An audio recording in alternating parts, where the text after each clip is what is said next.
Junior Chess Championship 2022, which happens in Italy, in the lovely island Sardinia. And today is our second day, but we already have third round just started right now. So that means that today we are having double rounds, and this is going to be the last part of the day. Right, so long time no see, everybody. The previous round finished. Well, we finished our broadcast a little bit earlier. The round itself finished maybe an hour ago only. And then here we are back with the start of round 3. All right, commentators are a little bit exhausted. I hope players are full of energy. They have to be, but some of them, as you just mentioned, finished few hours, like not even hours, like minutes ago. And it's very hard to, relax at this given time when you have like only 1 hour before the round. But for now, we have quite a number of the players with 100%. Yeah, so obviously with such a broad field, especially in the open section, we have how many? 60 boards, which means 120 players. You would expect that after 2 rounds, a lot of people would have 2 out of 2. In fact, I think it's limited to 20 players only. So, well, one could argue not open. That many, right? And to think a bit about the tournament of 11 rounds, right? So probably round 3 concludes sort of the opening, the early start. So you can see who is out of shape by 3 rounds, right? Who's in a perfect shape. And it doesn't necessarily, it's not necessarily reflected in the score. You can be on 3 out of 3. Like, for instance, Yesipenko, now he's on 2 out of 2. Yeah. So, perfect score. Can we say that he's in the top form? I wouldn't say so. I mean, because how hard it was, right? I mean, you could expect like someone rated that higher than the opponents to have kind of easy walk. And instead he had, almost longest game of the round, both in round 1 and 2. But also, I mean, especially for Yesipenko, once again, pardon for kind of talking it over and over about the only guy, but he's such an ELO favorite, right? And we've seen him like participating against like Magnus Carlsen and the guys. So I'm guessing he has hard times playing kind of more proactive chess, so to speak, right? Because when he's paired against the big guys, probably like first things first, you want to be solid, right? Yeah. And then, take and chances. You accept 2 results. Yeah, something, yeah. And here you don't accept 2 results. You're going to have to push but doesn't matter the color, doesn't matter the opponent, you have to push, you have to try to win all the games, and sometimes people find it challenging. Anyway, so opening moves are played. We will be, as per usual, concentrating mostly on the top boards, but yeah, once again, Keti, you're absolutely free to find those interesting moments in all the games, yeah, because this is how it goes. I have access to the analysis board. Keti has, well, quite a lot of all of them on her separate screen, so we'll be able to monitor if something like beautiful queen sacrifice happens or something like that. That's right, and here we have the pairings of the round 3. We do have international master Vignir Vantnar Stefansson with 24.71 facing the rating favorite Andrei Sipenko Grandmaster with 26.68. Then on the second board, Frederiksson will face the Polish international master Jakub Kosakowski, and then we have on the third board Volodar Murzin, who made this nice sacrifice on d5, a typical sacrifice in Sicilian, and it worked out for him. Yeah, it worked out for him, and yeah, he's one of the younger participants playing under 20, and he will be paired against Bulgarian international master Tsvetan Stoyanov.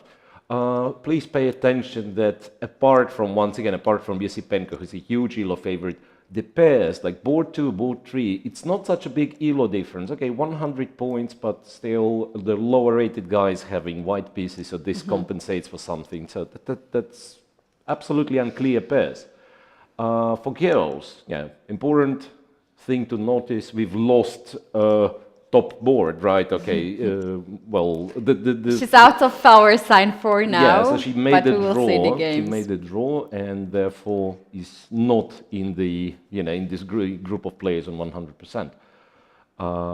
Right, but still, of course, long distance to travel. 9 more rounds. So pretty much anything can happen. As you've pointed out, like you can start with 0 out of 2 and still win the event. Absolutely.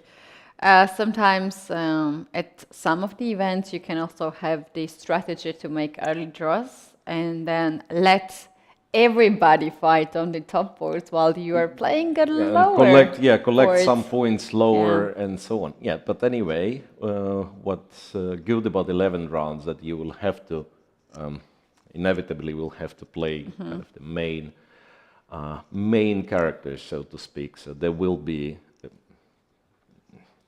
say head-to-head clashes between the leaders, right? Because sometimes, say, if we imagine 7 rounds, then might be, like if there are 7 rounds, you don't make draw. You have like a sneaky path, and then you win one last game, and all of a sudden you're the winner. Yeah, here we do not expect this to happen. Well, what we don't also expect to happen is something that I'm going to show you right now in the girls section. We do have something.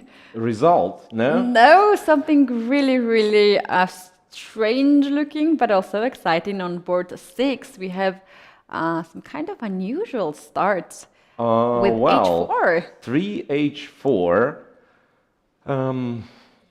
used to be like a surprise weapon, but by nowadays standard, I believe it's already kind of well-studied opening. Yeah, of course, it might be a surprise for those of you guys at home who is not following the opening theory precisely. Yeah, so h4. Let's be honest, like philosophically speaking, it should not bring white any advantage, right? But it's a sideline which basically aimed at the Grunfeld defense specifically.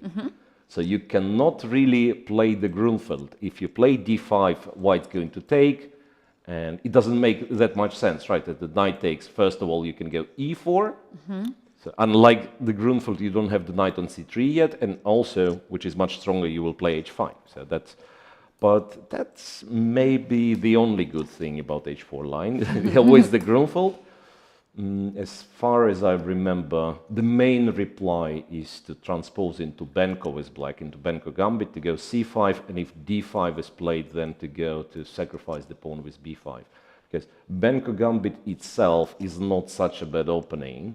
Right. And yeah, I mean, if you get the chance to include g6, which is a program move, and then white all of a sudden plays h4, then all the usual lines would probably not work for white. He can try for unusual lines. Yeah, h4 is not absolutely waste of time. It's a useful move in some setups, but yeah, that's an interesting try, and c5 should be perhaps the usual reaction. Yeah, so c5, d5. I think recently they actually switched from these Benko gambits from b5 to playing in a Benoni style, like playing e6. I'm not sure if immediately or maybe play bishop g7 first, but then playing e6. Yeah, more and more of those early rook pawn moves. Once again, influence of, say... Some of the engines, yes. Yeah, so they claim it to be alpha 0 move, but as well, like... I think, in fact, we started to pay a lot of attention because computer was doing it, simply because computer was very successful with those ideas. But obviously, I still remember one of the first game with h4 that everybody was amazed, and then next day everybody started to play this kind of one of openings. the first games, I think, on high level, it was Topalov against Giri, Moscow candidates, whichever year it was, 2015 maybe. Right, Veselin Topalov came up with this, but yeah, nowadays you can never be sure. You declare something to be a novelty, and it turns out that, yeah, it was never played over the board, but there is like 1,000 games on internet, right? Yes. This was surprising for me to see h4 move, and particularly in over the board games. No one is surprised to see these moves at the Blitz games. Yeah, okay. I mean, Blitz games, they play whatever they like. You can start with h4. Yeah, the first move. And here in this situation, it already paid off for white, because look at the time Black spent at this point already 10 minutes. 10 minutes? Yeah, well, that's actually a dangerous sign, right? So nothing wrong, of course, spending 10 minutes in the opening, but if you are unsure of this specific line and you're starting to think right here, right now, that means you're probably going downhill, at least time situation, right? So you'll decide on, let's say, some move here. In a couple of moves, white, of course, is prepared for your best reactions, at least. In a couple of moves, you'll have to spend more time and so on. So that's, dangerous situation, I might say. Yes, and after c5 and d5 now, probably Black should follow up with B5 next move right away. e6. I mean, once again, I'm not sure if e6 is possible immediately, or you need to prepare it with bishop g7, d6, and then later on e6. Okay, anyway, that's one of the unusual openings that we have. That is right. Another game I can suggest in the girls section, if we stay here, the first rated player, Salimova, now is on board facing the French player.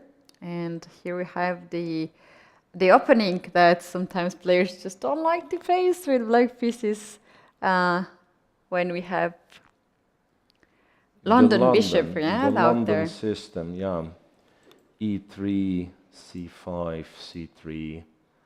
Remember today's morning round, we were discussing a game which actually was concluded very fast. White has won because of bishop h7 sacrifice. And this came about from the Caro-Kann exchange. And I was mentioning that you can actually transpose from the London system. And here is the transposition. Black goes knight c6, white goes bishop d3, and that's exactly the position from that game. So in our game, Black played e6 immediately, knight d2. I think is considered to be slightly more precise than an immediate knight f3, right? Because it avoids some knight h5, bishop d6, and white goes bishop g3, which is perhaps the main line, right? Right. It goes castles, knight to f3, knight to c6, and then white usually would go for bishop b5 move, not bishop d3, interestingly. Okay, let's see what happens there. Black just castled. Right. So all of this is the theory. and we're gonna see how the game gonna go here in this game. And hold on, I'm getting really confused. There is another move with h4, but it happened on the move 4.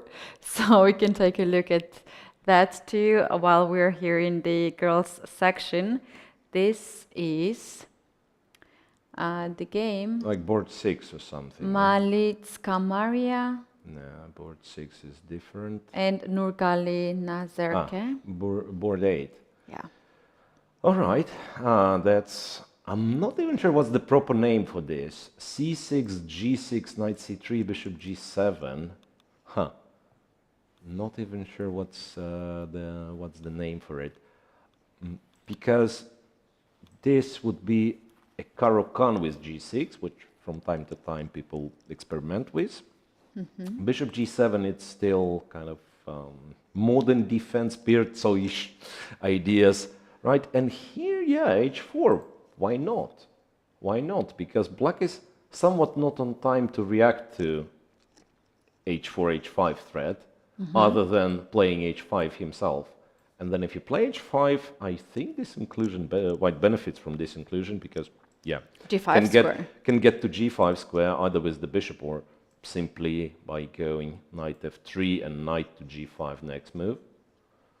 Let's say you go d6, right, and then for instance, knight g5.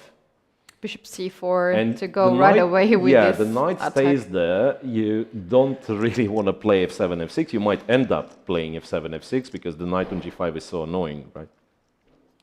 And let's say, yeah, knight f6. The corresponding square, the g4 square, can be covered by f2, f3. White will play bishop e3, you know, queen d2, castle long, and here you have it, kingside attack. That's right, white player here, Maria Malitska, also from Poland. She is the vice champion of Polish championship, Polish women championship. So she's also a very young player in this year. Seems like 2 young girls took first and second places at Polish women championship, and she also got the right to play at the Olympiad for the first time, which is a very big success. And she's proudly representing her country here at this tournament. Okay, so why don't we look at the open section a little bit? Maybe we have some surprising openings there as well. Nothing surprising on board 1. Yesipenko, true to his opening repertoire, so he goes for the Rogozin defense, bishop b4 here. Not in a mood to play bishop e7. Goes for bishop b4 and e3. It's kind of a modest approach against the Rogozin. There's nothing wrong with it, but like if you really try to play for an advantage, it's either queen a4, forcing the knight to c6, or bishop g5. e3, white kind of says, yeah, I'm just trying to finish the development. Not very aggressive right from the start. C takes, E takes, bishop to d3, rook e8. And then once again, black will be looking for the way to push c7, c5. Why rook e8 so early? Because now if the bishop is attacked, it will probably be dropped all the way back to f8. Yeah. So something similar to what Yesipenko was doing in round 1 with black. Not yet, but it might happen. Yeah, it looks very similar. He got this bishop of an f8, then he played b6, but now in this position we already have b6, but he can play c6.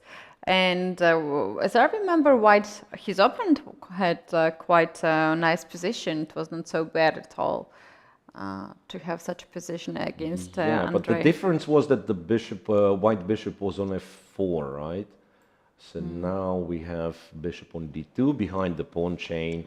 Maybe white can hope for some, some setup with the knight on e5. Not knight e5 immediately, I guess, but yeah. Once again, we've seen it in one of the games, like knight on e5 supported by the pawns on d4 and f4. Right, so let's see how the top Looking seed. for some interesting openings, and Yeah. well, there Open are section is much actually. more solid, right? or Yeah, there are some they are more extravagant openings. solid with the opening choices, but there are still some very interesting positions on the last boards. Um,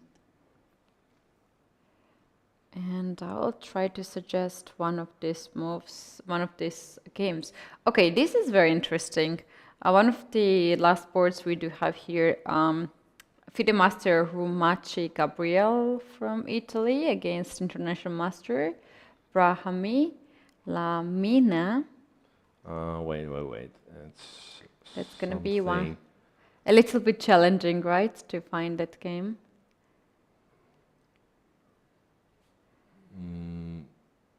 So, what board is that? I'm a little bit lost here. Yeah, I can check It's this. more than the list goes to up to 60 games, right? So that's a little bit tricky. Yeah. It is very tricky. Let me. Okay, Get there's something. nothing surprising here. On the board 36. 36, this one. So this game reminds me the game we had earlier today in the girls section with bishop to h6 and then h4, where white started to E4, checkmate the d6, black's bishop king. e3, castles, queen d2. Black decided to play c7, c6, and bishop h6. Yeah, at this point, bishop h6. Can we consider this a good move because white has this plan to push h4, h5, or can we consider this to be the waste of time, like as already this piece was developed and you are not going to develop the bishop and castle? Yeah, that's a tricky question because I think usually that's what they are doing, exchanging the bishop, like via bishop h6 and so on. I'm just not sure that the idea with h4 is viable because after b5, I guess strangely enough, you exchange the bishops, but you play a bit more, kind of a bit more positional game. Maybe there was no way of playing the positional game because like you can't really castle short, or you're not happy. I mean, theoretically you could, but you're not very happy castling short. Black will take on f3, double your pawns. So h4, he's not threatening h5 for the time being, but maybe some like knight h2, you know, push the bishop away and then h5, as we've seen in one of the games, previous rounds. Looks interesting. Okay, I mean, I will not go further than this. I can say that, yeah, this looks pretty interesting, and also paying attention to how much time white has. Apparently, it is sort of preparation. White is gaining 3 minutes after 9 moves. Yeah, this seems to be something that has been played several times. And at this point now, black has played bishop to f3 to double the bishop and pawns and then push e5 in the center.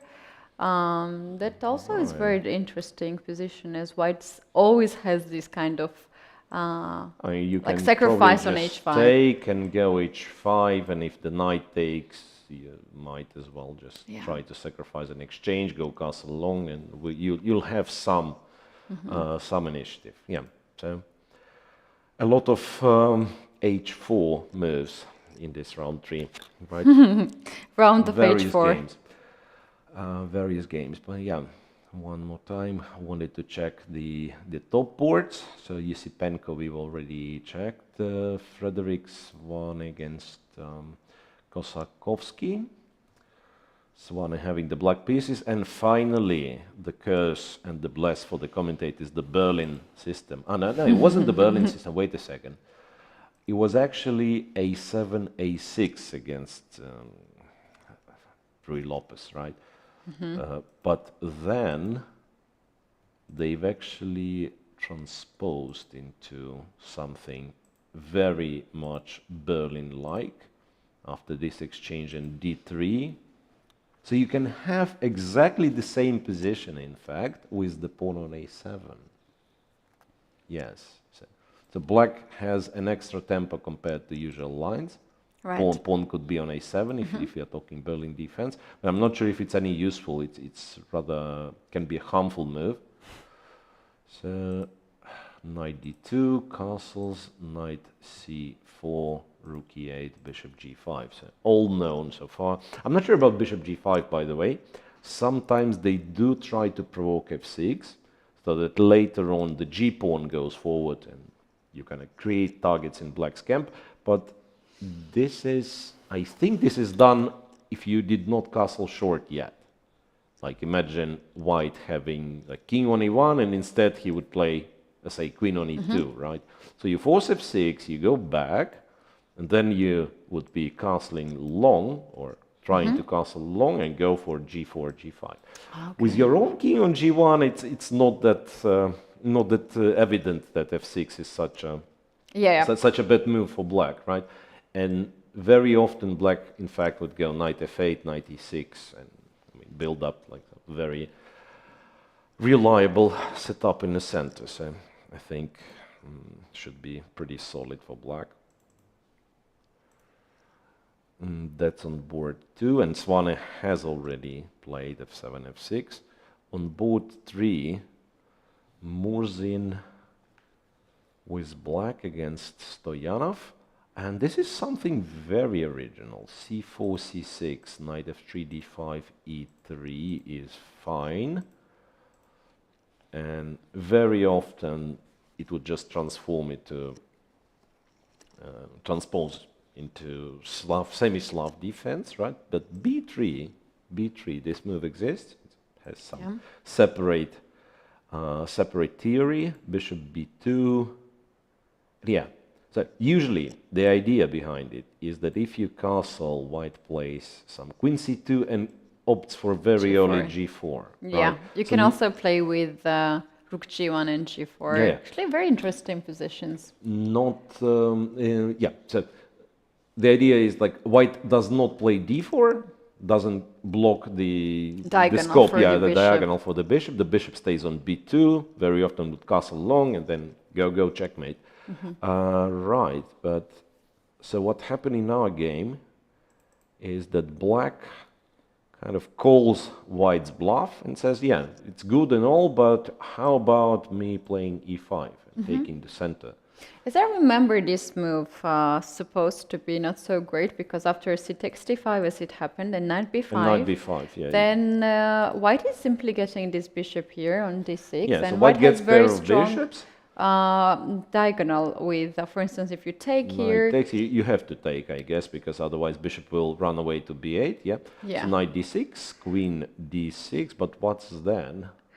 Queen d6, and now, for instance, to develop your king side, let's say bishop to e2. Maybe b5, interestingly, kind of to trying hit to on e5 trying to force black to play. Yeah, I mean, this is kind of a dream scenario for white. Yeah, knight d4, and then the knight's very good on d4. The bishop on b2 is powerful, and he does play bishop b5, I think. Yeah, bishop b5. He did play bishop b5. And I remember in some of the lines there is also queen c1, bishop a3 to stop black castling. To stop castle, yeah. Or it can also be a4, but you have to be careful there not to give up b4 square for knight. So out of these two moves, queen c1 and a4, you can always make a choice. And yeah, that's what I remember, that if my opponent gives me dark square bishop, then I have to find the use of my dark square bishop on that diagonal. Yeah, okay. Bishop b5 also makes sense, right? If you provoke e4, it looks nice. d4, for the time being, doesn't really work, it seems. At least white can try to take the pawn. So not clear how black should continue. Knight d7 looks very awkward.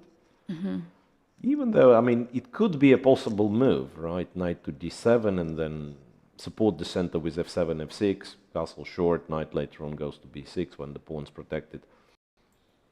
But yeah, feels like this is something wrong with this move, knight d7. You don't want to be moving pieces for the second time in the opening. You lock the bishop, light square bishop, right? yeah? Ideally, you don't want to be moving pieces for the second time. So I wonder what black's going to choose. once again, you can play e4, give the access to diagonal, but at least like the pawn's not dropping. You can play d4 maybe just to sacrifice the pawn and pretty much see what happens. Or or pray. really like play knight d7 or something. Interesting, yeah. Quite a challenging opening for black already. And Murzin, as far as I understand, he has deep knowledge in theory, but sort of in the main lines, right? And this is a little bit off-beat system, and some, let's say, younger players, they know this stuff very well, anything with bishop on b2, because they play a lot of internet blitz, right? Yeah. And an internet blitz that's it. before the offset of the London system. Like now everybody's playing London, but before that it was an era of, I don't know, 5 years, 10 years of everybody playing b2, b3 on move 1, right? And then you would inevitably get this position as well, like many times. But Murzin, I don't think he plays a lot of online blitz, so he might be not really familiar with this setup. Yeah, I have not seen him in one of those big events, online events that we have almost like every week. Cannot really recall him playing.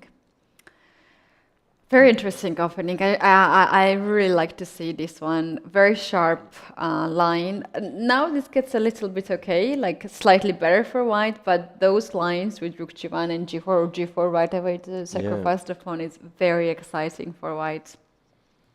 Okay, and on board 4, what's on board 4 now? On board 4, nothing happens. Very solid stuff. On board 4, board 5, any new appearances?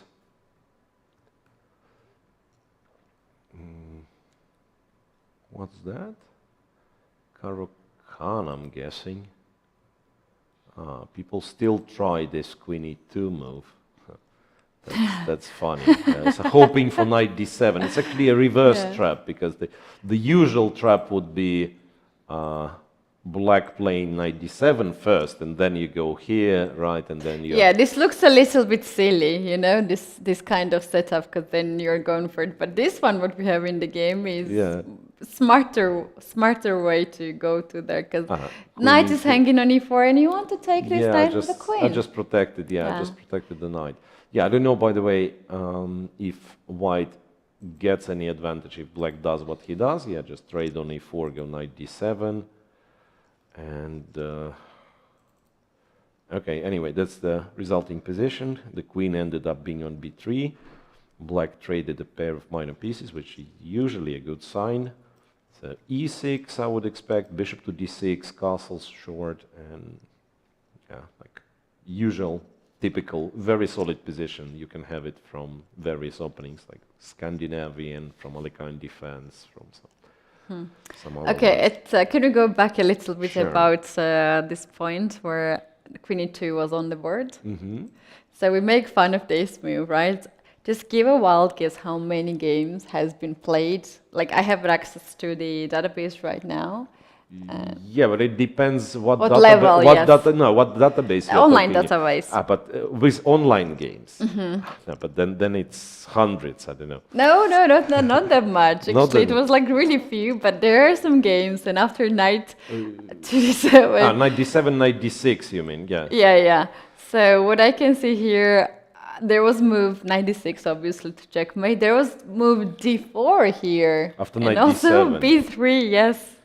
But yeah, I mean that's why honestly that's why I don't like modern databases, because everything goes in there. Yeah.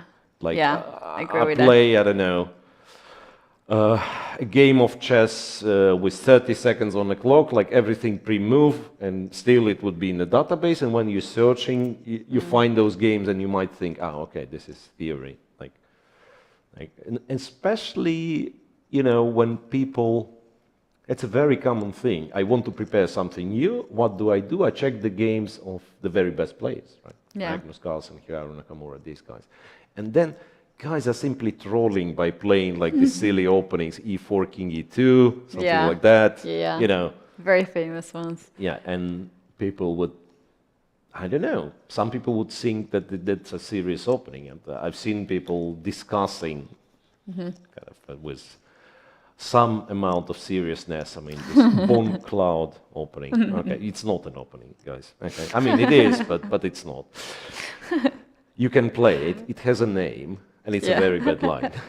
So that's the end of my rant. Anyway, Queen E2 is one.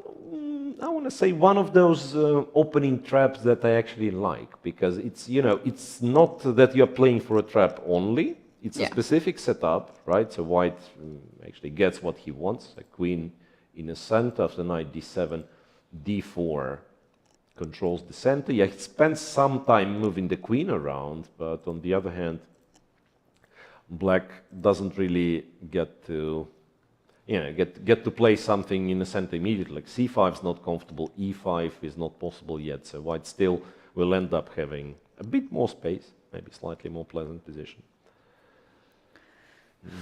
Right, that's yeah, it's not so bad after all to try it.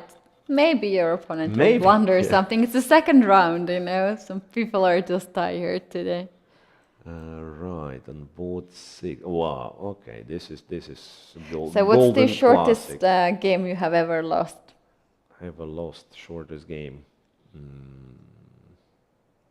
I don't know, like more than 10 moves for sure, right? I mean, if we are not about 20, yeah. if we are not talking like childhood years, the games that I don't remember, then yeah, something, you know, yeah, move 20, move like 18 maybe, but usually, yeah, I would hold longer even if my position Even is if lost. yeah. Even if it's a position is lost. Yeah, I mean, nowadays, once again, you don't know. With this level of computer preparation, maybe you make final mistake on move 6, right? You enter some sharp Sicilian line and it turns out that, yeah. You're just losing the whole game. Mathematically, Yeah. you're already lost, yeah. Yeah, true. But, yeah. One of my first game in the database, in ChessBase, starts with a game, the first game, where I lost piece in 3 moves. In 3 moves. Yeah. And not by hanging the piece, but like... I lost it. Yeah, because the shortest, I mean, well, I don't know why we are discussing this, but since we started, I can show, it's actually a beautiful, beautiful line. What was that? d4, knight f6, I think, yeah, knight f3, c5, and then if you are playing an online blitz and, you know your opponent is automatically playing this London setup, d4, knight f3, bishop f4, pre-moves, everything. Beautiful. Yeah, and then you take, and if knight takes back, turns out that black is winning on move 4 because of this e5, double attack, followed by double attack with queen a5, and the bishop is lost. And it's this kind of double attack with the bishop on e5 or something on g5. It's very common, right? It's very I common, think all short games that you're losing, Yeah. you're basically I lost something losing like this this way. exactly, but with black. Anyway, yeah. So this is a good tip actually for those people who hates to play against London bishop and the London system. There are like people divided in 2 groups: one who loves to play London system, another who hates to play London system. So this is a good tip from Miro for you guys. It doesn't necessarily work if white knows the right moves order, but yeah, that's just kind of a little trick to try and blitz. What we have here on board 6, well, actually, yeah, so-called Moscow variation of a semi-Slav, which was extremely popular on high level. I think like Kramnik and these guys in the era of Kramnik, Vishyanand, so that must be 2000, early 2000s and mid 2000s. It was studied throughoutly, and the final conclusion was that this is not very dangerous for black if he knows his lines. Right. But still a very interesting position, because look, white gets a lot of space potential. Once again, h-pawn, move the h-pawn, undermine this, try to attack on the diagonal. But black in return has 2 bishops, and he's looking to prepare c6, c5. Sooner or later, if c5 happens, then black's usually okay. What surprises me here is the fact that white has spent already half an hour reaching this position. I'm not sure where exactly he was spending time, because Yeah, that's one of the interesting. moments to spend time in this line is in fact on move 5. Because after h6 you have a really important choice. You can go for bishop h4 and sacrifice the c4 pawn. And this is really sharp, wild complications. I think it actually promises white good chances of getting an advantage, but you have to know. You have to know. And if you don't know, you end up taking on f6, which is more positional, more strategic battle. Okay. Yeah, very interesting. I was just looking at some nice positions, and I can see one game in the girls section, board Yeah, tell me. 13. Something goes 13. really wrong for a black player, and we can take a look at that. Yes, that's exactly. So if we go just a little bit back, Yeah. from so here, everything looks fine now. Bishop a4, b5. Okay, that's an interesting line, in fact. It's almost... yeah, that's... Once again, let me explain. Like, b5 was considered to be terribly bad move, but then some clever people came up with this idea, like, I go knight a5, and if you take the pawn... It is a pawn sacrifice, but if you take the pawn, yeah, then knight takes b3, a b3. Not sure exactly how, what's the moves order, but basically you put the bishop on b7, you finish the development, and then later on you go d5, exchange these pawns, right? So white, for instance, has to play d3, I'm guessing, and then you develop, you go d5, and you obtain something very similar to martial attack, right? Compensation for the pawn. So black is not, let's say, not really trying to win, but always has kind of enough resources. Right. Yeah, so white ignores this. White doesn't go for the pawn, castles. And here, as far as I know, you're supposed to take the bishop on b3, because that's the whole point Time of to your... do it, yeah. Yeah, the whole point of your line, right? d6, maybe not so bad, but after d4, please make sure that you take, because what black has done, captured on d4, rook e1, was still not too late to take on b3, I'm guessing. Bishop e7, knight takes d4, that was perhaps the last moment. Time to take. The last moment to take, because after knight f6, turns out there is bishop d5 move. A rook is attacked, rook b8 is probably not very comfortable. Yeah, after rook b8 here, white can play bishop to d2, or you can play b4 yeah, right like away. bishop d2, b4, maybe black is kind of alive still, but after b4 it's just win, right? Yeah, so knight so attack, hard. knight goes, knight c6, and so on. Right. And so also in that position, if instead of rook to b8, if you play bishop to b7, here at this point we can still play b4. Or bishop b2. These two moves are like you have to attack the knight on a5 because it's misplaced and has not changed with the bishop. And now after bishop takes d5, you can simply take with e takes d5. The knight is under attack, and in fact the bishop will hang on e7. Knight c6 or knight f5, and it's really bad for black. So we're talking about short games, and this game is a candidate of potentially can be a very short game, because now look what happens. E takes d5, castle short. White play b4? Wins after bishop d2 or b4. Probably he does. Yeah, bishop d2, and if the knight's moved, knight c6, and white's simply winning. I guess it could be that b4. Maybe black does not resign immediately because of this.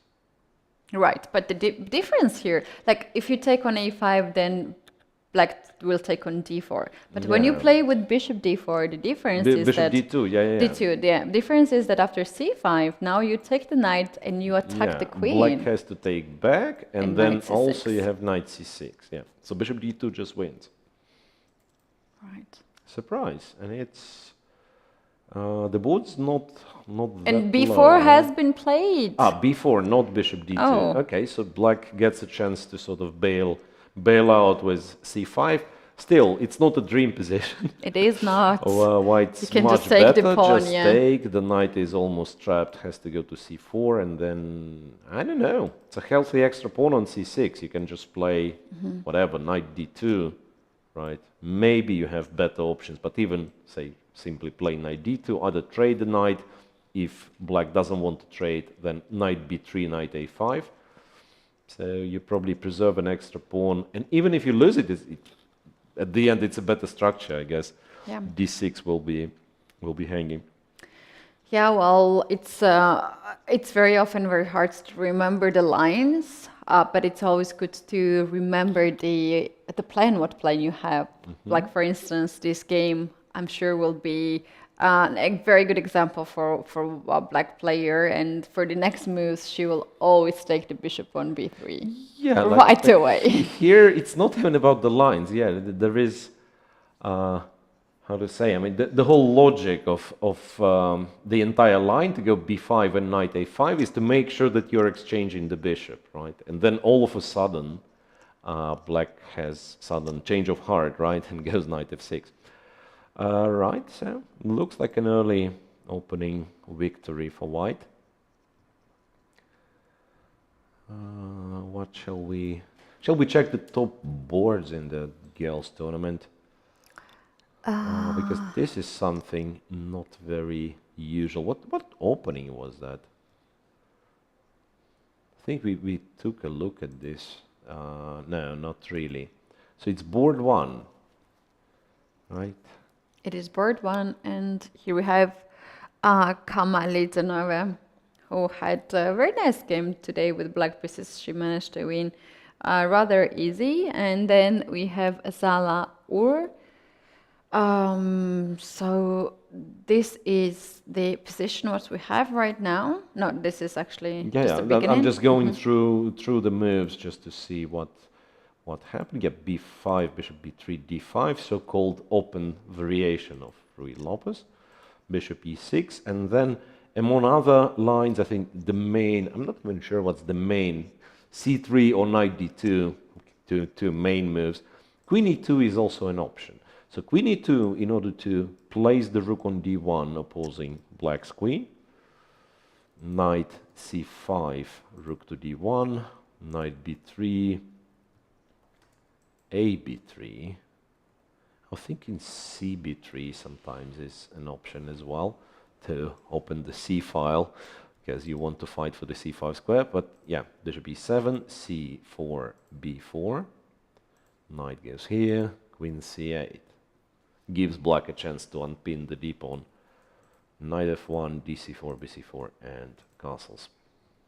This looks more than acceptable for black, if you ask me. Very good light square bishop. And yeah, I mean, I would probably, if I'm playing this game, I would probably start thinking how to avoid simplifications with black. I'd be already quite optimistic. So maybe I can play for a win, even though objectively it should be closer to equal position. But well, those two bishops are looking really, really nice to me. Yeah, so most likely white will try to exchange one of them by, say, going bishop g5 or knight g5, but still black seem to have no issues whatsoever. That's board 1. On board 2, is it board 2? This is board 3, and board 2 we do confusing. have Baiduleva against Kukharska. Yeah, this is board 2. Is it? No, I think it's somehow the board numbers are a little bit off. It is board 2. It's confusing for the platform, because here we have Baiduleva 4th rated, so maybe it automatically gave the 4th board. I am. No, this one. Okay, Yeah, this is board 2. Now it actually did update. This is board 2. I can recognize this position. It's Interesting, because it was a very fashionable line once again in 2010, somewhere around. Was played by. No, never mind me. I thought about a different line, which can actually lead to more or less the same positions. But yeah, this is from the Ragozin defense. The setup is though very similar to so-called Laska defense in Queen's Gambit, especially since Black plays e5 and now you can trade everything on e5. That's super solid for Black.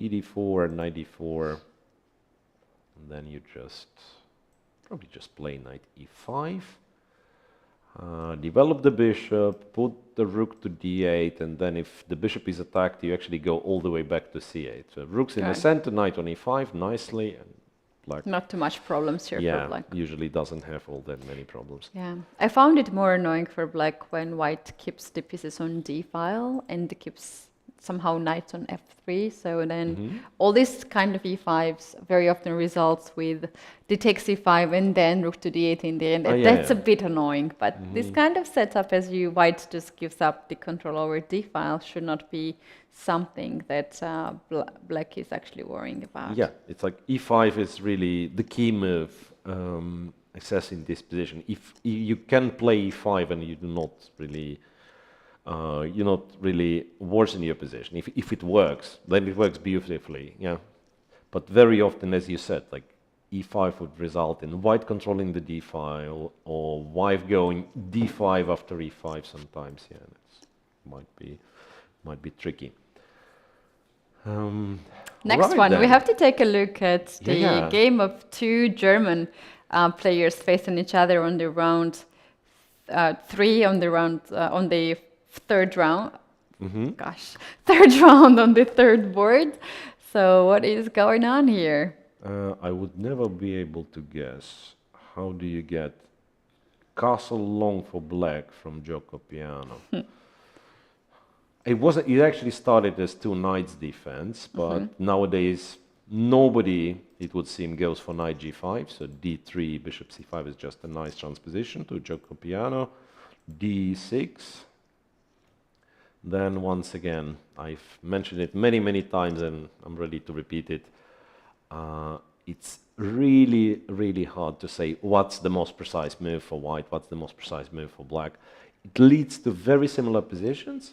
But even here, like after c3, Black can play a6, Black can play a5, he can go d6, he can go bishop b6, can castle. So every single move, it's a lot of alternatives. So d6, a6, preparing to run away to a7 if needed. Bishop b3, bishop a7 immediately. Wait a second, so bishop e6, this, and all of a sudden castle long, believe it or not. That's impressive. Yeah, I like it. It's impressive. It's a castle long, hoping for White to castle short and then some kind of attack on the king side. g5 is a key, is the thing. Also, bishop takes h3 might be already something.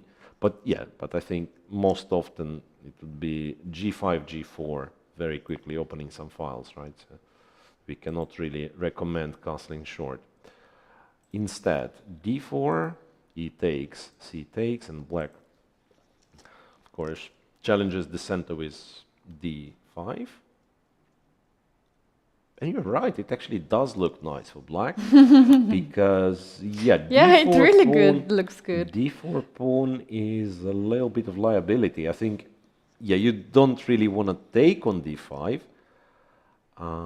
You can't let Black takes. E5 would seem to be practically only move. And then, after knight e4, the whole position is about how good is for White to try to take the pawn, And you just take back. Give up d5 pawn, but you're getting d4, very important pawn, and yes, you just take back, or perhaps you can even go bishop d5 first. Right. Trade these guys, white has no ways of protecting d4 anyway. Right. And then, yeah, then black is perfectly fine. d5, e5 played, yeah. So that's 94 is important, the move. important, yeah, We important to wait go now. knight e4. And maybe white has to keep the knights, like go knight e2 or something. Hope to later on somehow organize f2, f3 to kick this knight away. It will be hard, it will be hard.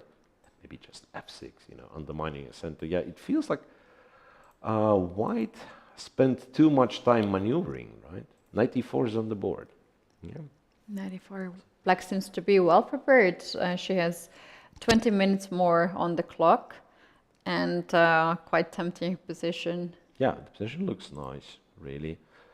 I'm still sort of in disbelief about this castle long.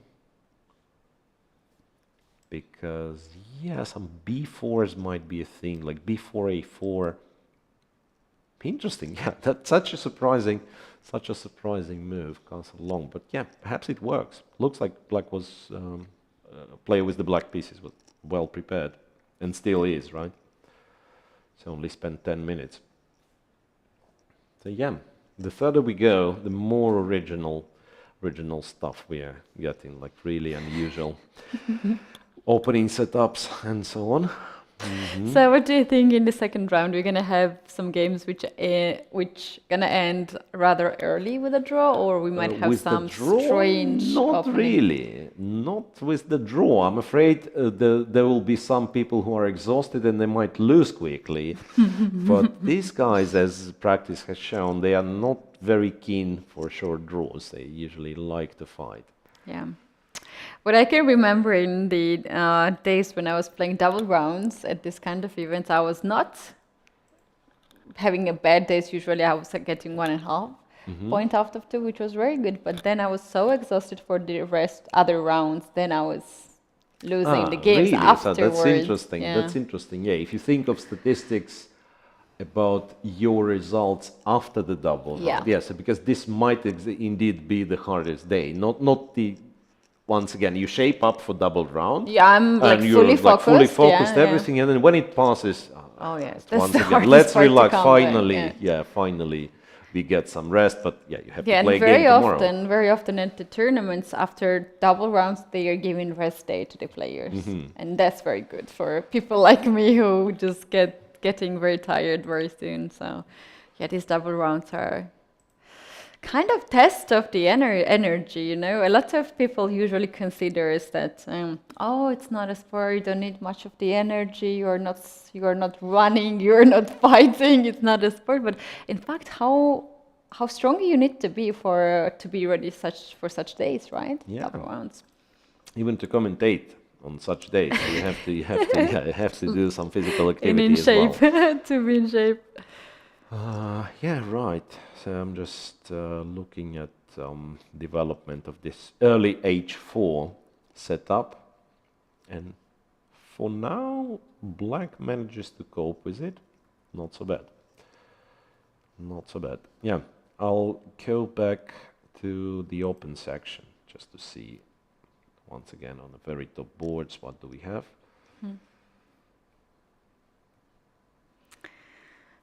If we do have already, well, we can take a look at the first board where Esipenko has already gained some space advantage in the center with the hanging pawns. Where was this? I think we left it here, like after rook e8. Yeah, castles. And he went bishop d6, not bishop f8. Okay, queen to c2, c7, c5, b3, knight c6, traded, and white goes a3. For some reason, computer doesn't like it. So a3. Why is that? Does black have any sort of tactics, maybe? It can be also this pawn on bishop b3 d4. might be A little bit very weak. yeah. Something like bishop b6, for instance, just to target, then rook b8. Look for d4. Some d4s, yeah. Also, c4 might be an idea. I mean, if you make sure that white has to trade, right? It also might be an idea, so that you have advance past pawn and then can use squares around it. Yeah, bishop e6 is an option. But on the other hand, a3 looks very logical move here to play, because otherwise you're gonna be under knight b4 threat. So it's like you don't want to give up the bishop pair. Yeah, well, maybe bishop b5 is an alternative. Maybe knight a4 could be an alternative, so that you're targeting c5. You might try to abuse the fact that there's some pin on the c file. Anyway, yeah, computer doesn't like it, but we don't know if we can trust the computer. Yeah, maybe a3 is just a cool move. Right. And yeah, pay attention. It's half an hour difference on the clock for Yesipenko, right? So his opponent already spent quite some time. Talking about the computer, I just checked right now the line here, and Yeah, what so computers bishop suggest g4, bishop yeah, g4, yes, bishop g4 to attack the knight right away. So bishop e2 move can be under under I mean, d4. you probably d4, yeah, you probably go something like d4 here. So bishop e2 is not comfortable. Either you have Moving to the leave the knights is knight on meh. f3, which then black will take the knight and will double the pawns here. Then at some point rook e6 or rook e5 can be happen. We can show like king h1 and then say takes take there, and who knows, maybe even like immediately rook e5, rook e5, rook h5. yes. Yeah, so it does look dangerous. Okay. Yeah, also Probably there are moves like d4 even at this point too. So also very hard to give up this knight here. And bishop g4 bishop has g4 is just on the board. Yeah. played. If knight e1 has happened, I also was curious what happens after this. This is a very passive move, right? Now black can play knight to e5, try to get the bishop from d3, or then also threat c4 is can be a serious threat here.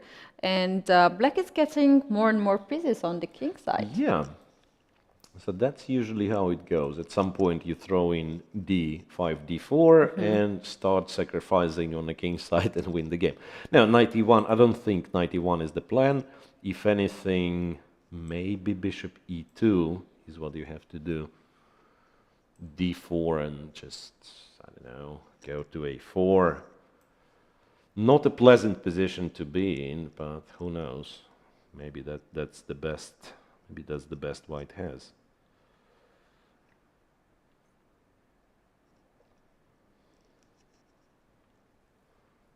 Even this one looks very scary, if you ask me. I mean, some d3, who knows?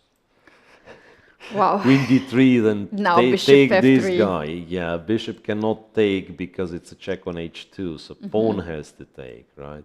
And then some knight e5, and who knows, maybe black has just too many pieces towards the king side, right? So that's the line that Yesipenko would consider seriously. Well, this is the only game so far that Decisive is having a good time now, easy time, because look at his clock. He has spent so far 10 minutes only for this position, and also quite nice advantage at this point.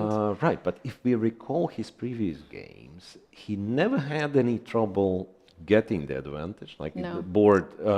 game one, I think he was very comfortable right from Just the start. slightly advantage.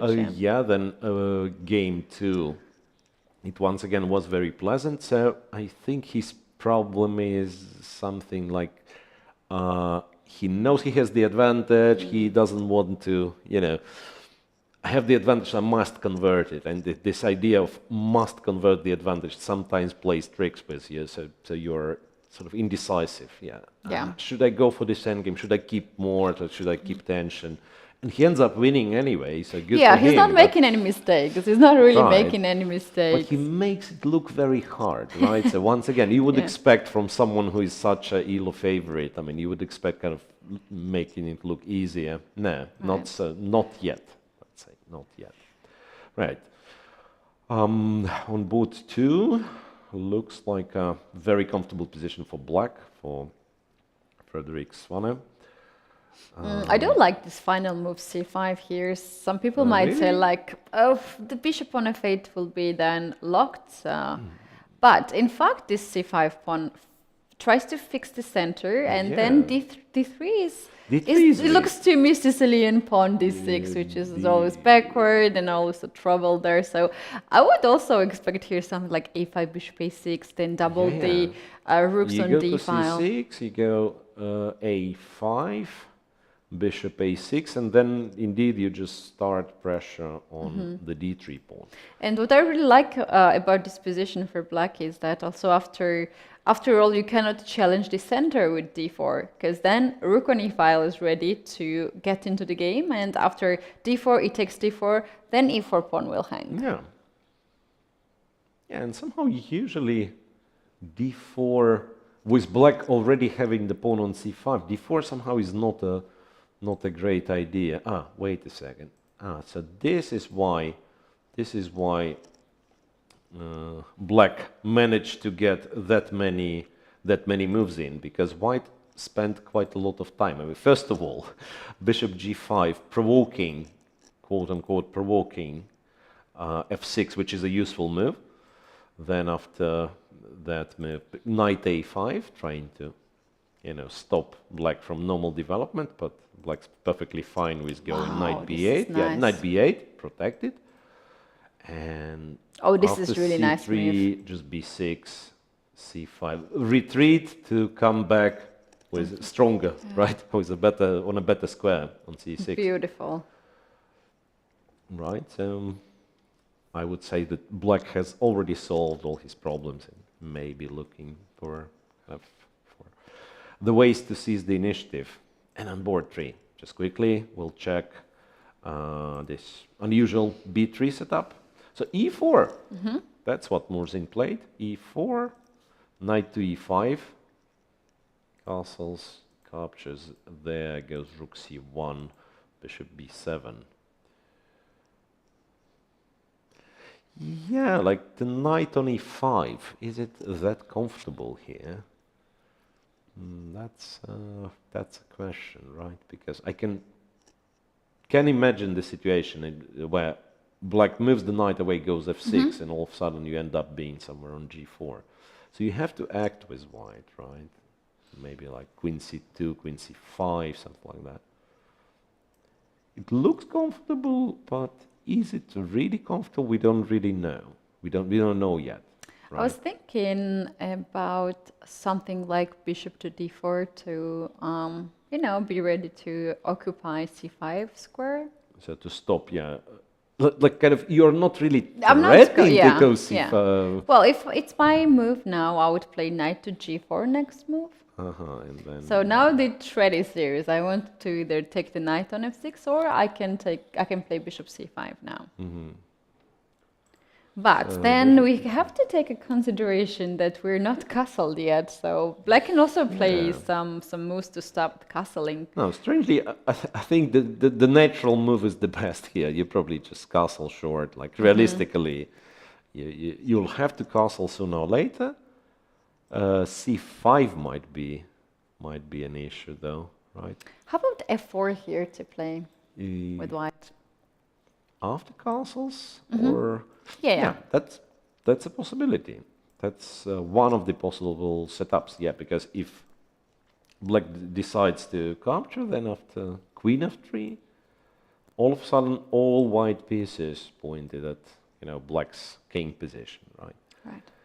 So perhaps black is better off just trying to block the diagonal for the bishop, but then yeah, the good thing about F4 is the knight is protected, so the bishop is free, so you can play some bishop A3 and switch to attacking the C5 pawn. So still looks nice for white, who by the way played Queen C2, stopping C5 for now. Also makes a lot of sense. The only question would be, how do we react to this move? Knight to I D7. wouldn't be surprised if white trades the knight and then just plays this position. Maybe. Yeah, Queen C3. There is also some kind of like H4, Rook H3, Rook J3 ideas. Yeah, but you can also just play on the queen side, interestingly. Like Queen go A5. Queen A5, put the bishop on D4. Rook C5. And yeah, you're not threatening much, but at the same time you're so safe. And okay, to take it even, you know, even further, I don't know what black has to do. Let's say rook e8, bishop d4, and I can imagine white going for artificial castle, like go rook c3 and then just walk with the king here, because actually the king will be much safer on b2. Right, and then eventually, if all this happens, then h3, g4, and so on. Right. Okay, it's a long plan. It's not guaranteed this we will see this, but it might take game into a very interesting direction. Okay. Any once again exciting positions that we have to take a look ASAP?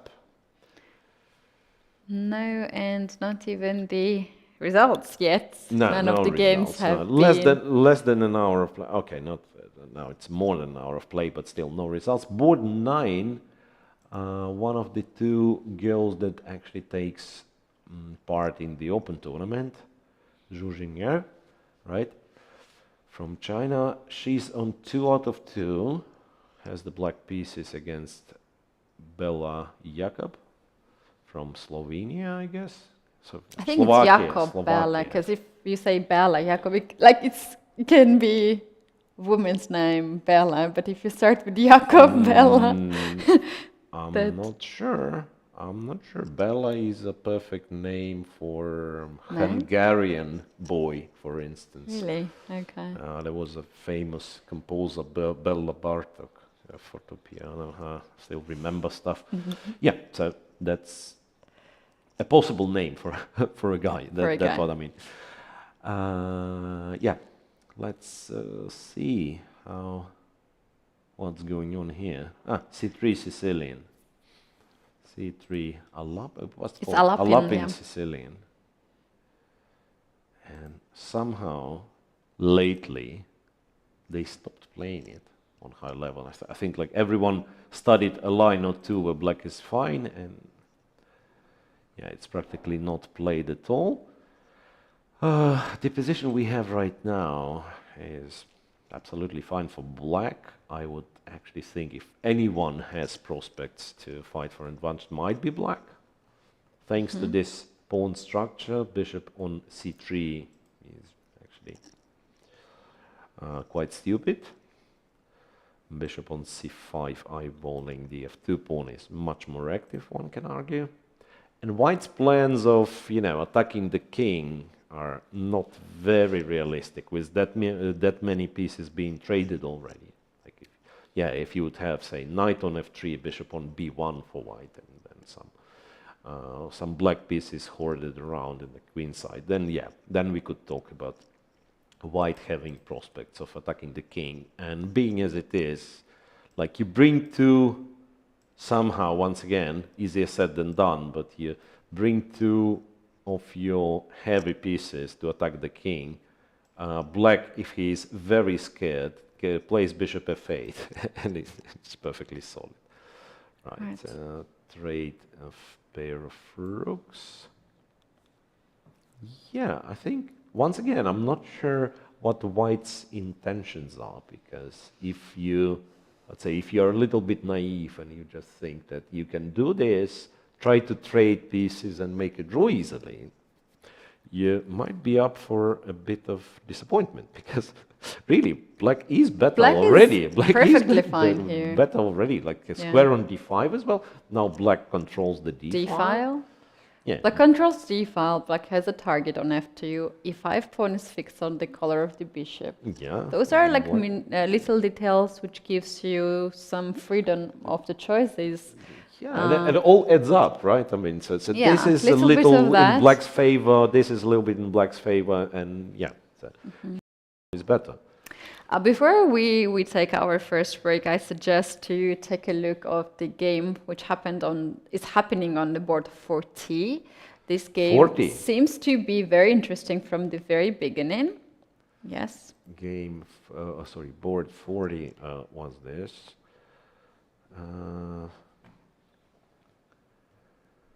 So here we have the players from Lithuania, if I'm not mistaken, from white, and Canada. Both of them are FIDE masters. And the game is 18 moves only, and something crazy was going on here at this point from the beginning. Wait a second. So I'm trying to guess what opening that was, and I'm failing miserably. Really? Just give a wild guess. No, I mean, it does look like Grunfeld dish type Okay. of You position, scored but I it. don't know. But I don't know. Yes, it was a Grunfeld Grunfeld, itself, yeah. yeah. It was a Greenfeld one. Grunfeld, what people play against Grunfeld nowadays? It's actually sort of a main, old main line Grunfeld. Rook to c1 instead of castling short is an option, of course. He takes, a check here, and rook c3. That's some strange theory, if I remember correctly. Well, So knight knight d4 d4, is something d4, rook strange d8. here. Yeah, queen d2, e5. So white wins. Black wins the piece back, it would seem, but white can capture on f7. And if you take f7, it's discovered attack. Yeah, it's a check on f3 and discovered attack on the queen. White just wins. So bishop f7, black had to play king h8. After which, rook d3. I wonder if there was anything better than rook d3. Because this still seems to be acceptable for black. Or maybe it's just an illusion. Maybe it's still very good for white. Bishop f5. So after bishop f5, now obviously if we take the bishop on f5 with white, then rook takes d5. Yeah, the rook d5 is the idea, and Yeah. I don't know what's the evaluation of it, but probably you don't want to enter this with white. You'd be looking for better options. Knight d4, as far as I understand, will be met with bishop takes. Right, bishop takes, and then black captures on d4. I don't know. Look, I mean, technically white's a pawn up and can try to play, but I would estimate black's chances of surviving this as very, very high. Maybe not even worse after rook b8. But there must be a way for white. I was just trying to check what is the best move here, and in fact the best move is not to even touch this bishop or any pawn there. First to play rook to b1, because this is a very interesting detail. In case if you give a check with the bishop h6, now you're gonna play king on e1 and your rook is out from h1 square, and so you can just go away. And this is very... wait a second, but didn't we blunder rook d5? Because now we are no longer protecting the rook. Yeah, so maybe f4 instead? Yeah, I mean, if it's a check, we don't mind playing f4. Simply blocking the bishop, and then the d4 pawn is hanging. Yeah, but yeah, I agree, like, including rook b1, especially given the fact that black cannot touch his b pawn, and he cannot play b6, right? The rook's hanging. It's a good move, rook d1. And yeah, if this happens, then white is much better. I want to say much better in this endgame. Maybe simply winning the endgame because d4 is hanging, d6 hanging. Yeah, very active and soon to be a pawn up. Yeah. So after this this move, rook to b1 here. The best for black would rook b8, let's say. Rook to b8. And now h3. Now h3. Yeah, this is very, very interesting, sneaky move here. So the line continues with bishop h6 and f4. And now white wants to play g4 and then g5 and f5 and everything is gain just a lot coming. of space and so on. Yeah, so d4 pawn will probably be lost at some point. Yeah, looks much better for white. And yeah, regrettably, we don't have timings of the players because I think this rook c3 is actually known, and the fact that black captured on d4, I'm not sure if it's the good move first of all, and secondly, perhaps he, I mean, if he didn't know this line, he probably spent a lot of time also, right? So, To come. Yeah, but this kind of positions I checked in the online database has been played several times, and main move is rook to d8 to attack the pawn on d4, and probably in some variations there is 94 and e5, but rook has to be already on d8. And so you have to start yeah, with you rook might, d8 anyway. black might mix a little bit the variations. All right, so more than 1 hour into the third round, which is the second round for us today, second consecutive in one day. I'm just checking if there is one There's result. a draw, yes, there there's are one people draw. who are tired. Right, there are people who are tired, and it's a draw. Let's just see if it was some theoretical line or something. It probably was.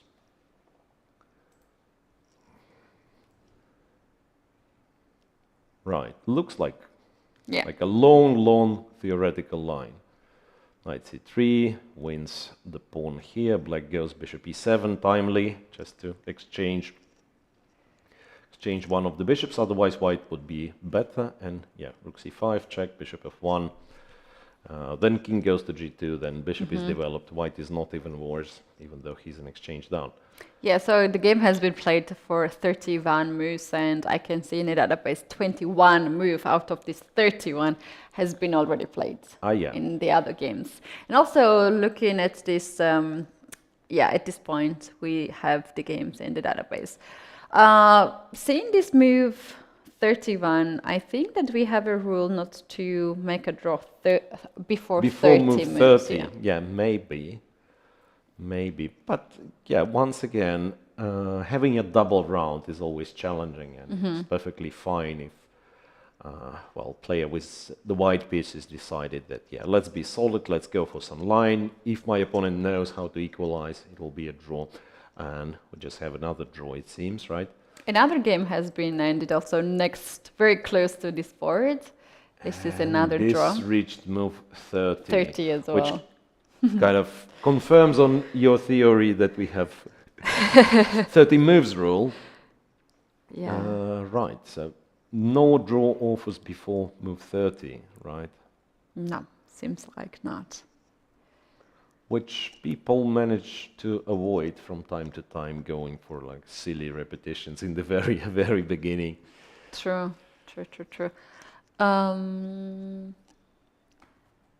Yeah, that's it so far, and it's so interesting. This round is we have the games with most of the sharp positions. Yeah, Interestingly. from what we've checked, a lot of players are kind of in a fighting mood. So will be hopefully a lot of results, a lot of interesting games here and there. Okay, and I think it will be a time for us to take a first break. Not the first break today, but third break, I think. Yeah, first break for this round, roughly 10 minutes, and you can expect us to go back. It is a tough day for us, Keti, but yeah, let's hope we'll manage through it. Indeed, we need a little bit more. Myself, I really need to get a cup of coffee to boost the energy, and then you guys we will be back in few minutes, as we said. So don't go anywhere. All the fun gonna start right now after the opening break, part. Yeah, so we'll be back right at the time. See you in few minutes.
Okay, welcome back, everybody. Welcome back to. I'm still confused. It's round 3, but it's Day second 2. round Yeah. for the day. Yeah. So round 3 of FIDE World Junior Championship. Right, and what are the news? After 1.5 hours of play, there is the There- game, which has yeah. already finished in a decisive way. Right, we had a couple of draws, but there is already a lucky player who has won, with black against higher rated opponent, and also in a very nice fashion. Right, so something if you pay Something beautiful, something if you pay beautiful. attention to the diagram, guys, something went terribly wrong for white, apparently, right from the start, right?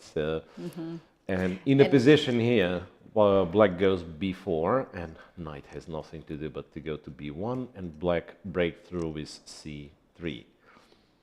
Oh, Right, Miraz, we are like Yeah. 15 minutes ahead of our chat. So they're gonna see her as now, but we had communication already about.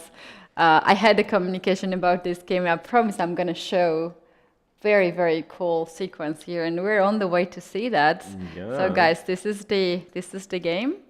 So b takes, knight goes to c4.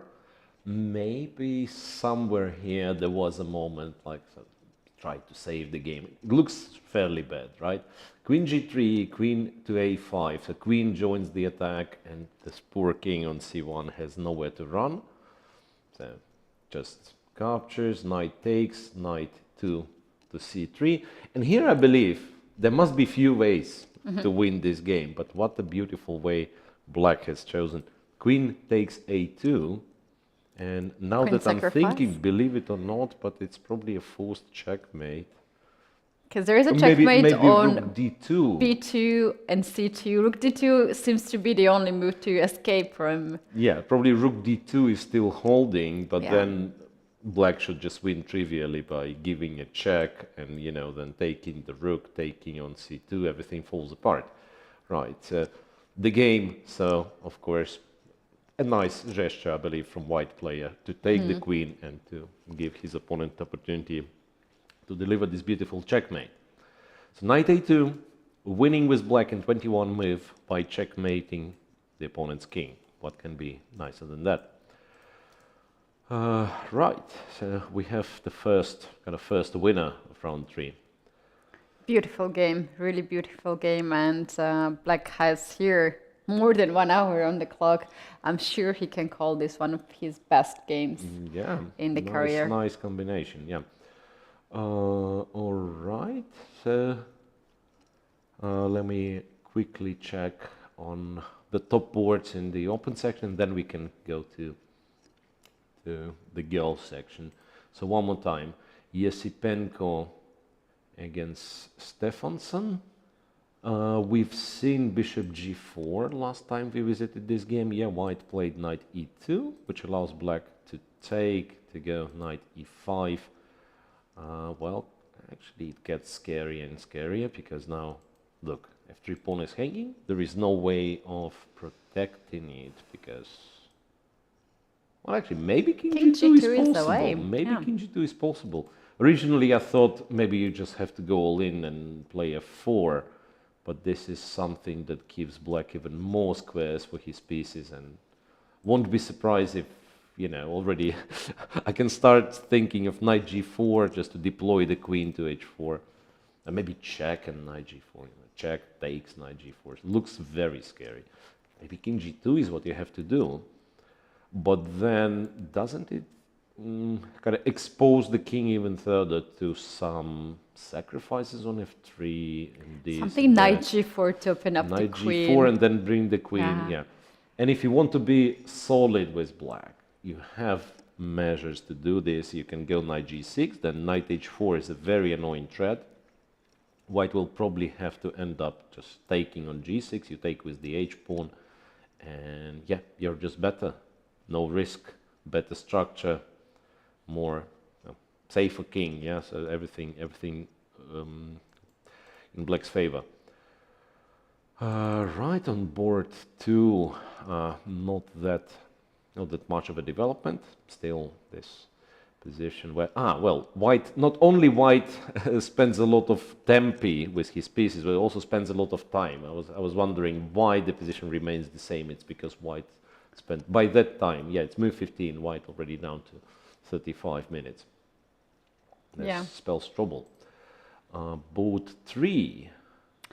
Okay, knight 7 was replied with queen to c3. Aha, yes, after So queen c2, knight d7, queen to c3. it means that white is happy to trade the queen c1 and to go to the end game with 2 rooks and the bishop. Yeah, so that's pretty much forced. And I think it's also sort of forced for black. You probably want to trade the queens. The question, however, are you still better with white? You probably are. Simply because this pawn is very awkward. Like, I don't know, let's just make a random move. f6 probably not the best move, but just to show. Bishop c5. Then this guy is weak. And you have two options. You cannot keep it on a7 forever, right? So you put it on a6, and then everything is protected, but this is like a terrible bishop. So white might, I don't know, start bringing rooks to like c5, a5. Even can see some scenarios where this king is getting to a5. Right. I mean, you know what I have noticed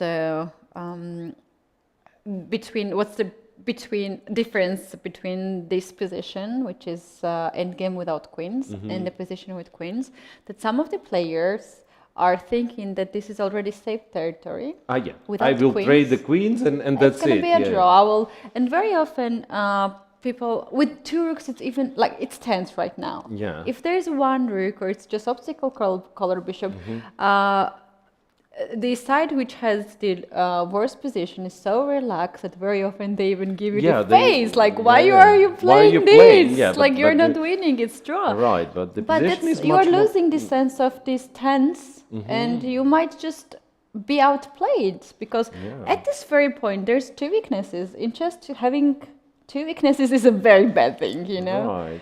So, No, but seriously, I'm not sure how you go about this pawn, because the other option would be a5, and then white can consider playing a4. So you have, black has the a5 weakness, white has the b3 weakness, but then we will bring the king over there to c2, defend b3, and then rook from c5, bishop from c3 will attack the a5 pawn. So it's by no means equal yet. It's by no means equal yet. And I actually like the choice of Volodar Murzin, who decided to keep the queens on the board. So he went f6, knight d7, queen d7, transposing into the line that we were discussing previously. right. Okay, with queens on the board, at least you have, you know, some ideas of your own, like to get queen g4 to cause some weaknesses here and there. White probably will end up castling short in this case. So once again, ideally, I can imagine would be to have the king on a1, right? To have the king on a1, and then it's white who can dream of like pushing the g pawn, opening the file, or perhaps more importantly, the long diagonal, right? g4, g5, and then even if black plays f5, still the long diagonal is under white's control. But yeah, regrettably, king does not move like this, so white will have to settle for short castle. It's very much illegal move. Yeah. By a huge margin. Yeah, it's a legal move. So Sure, let's say king to b1 is less illegal, right? Hop. Okay, king to b1 is less illegal by 1 square. Right. So I think he just made the move. Let me also check. Dresden Stoyanov, international master from Bulgaria. D3. D3. D3. Well, actually, D3. yeah, why not D3? I'm a bit surprised of this move because I have not calculated yet, but it kind of challenged black to play like bishop a6 at some point. Bishop a6, right, and then the pawn's hanging.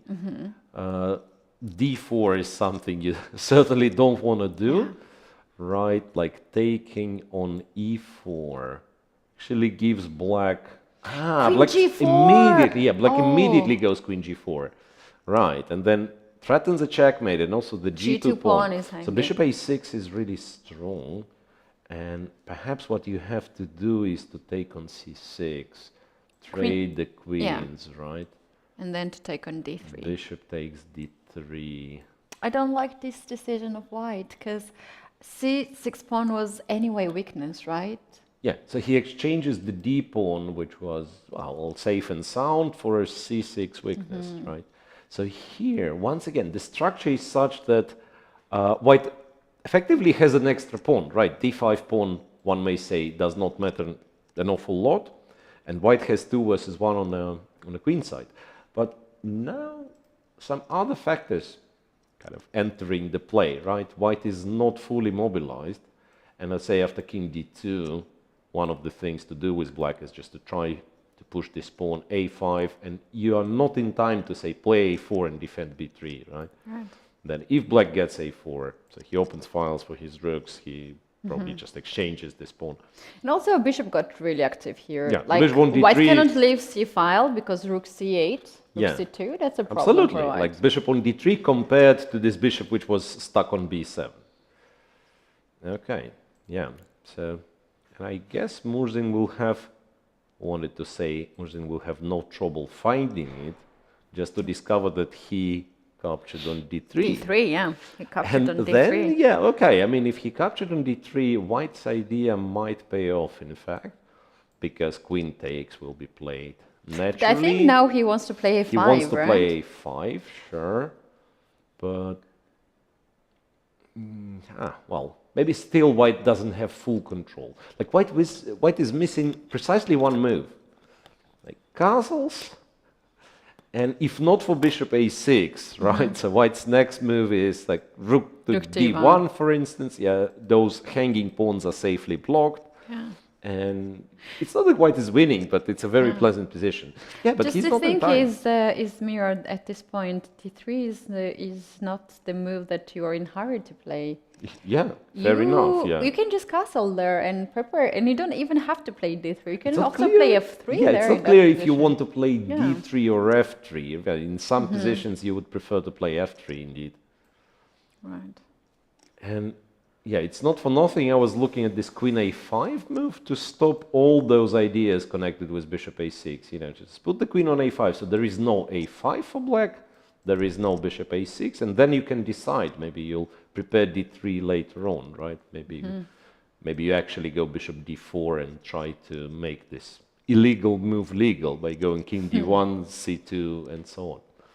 Right. Right, so d3 and also, was a little bit hasty. Yeah? It's interesting that after d3, e takes d3, white is not capturing the pawn on d3 right away, which is so like logical move, right? When you play d3, e takes d3 is the first candidate move to capture absolutely. it. That's. But now he understood maybe the point.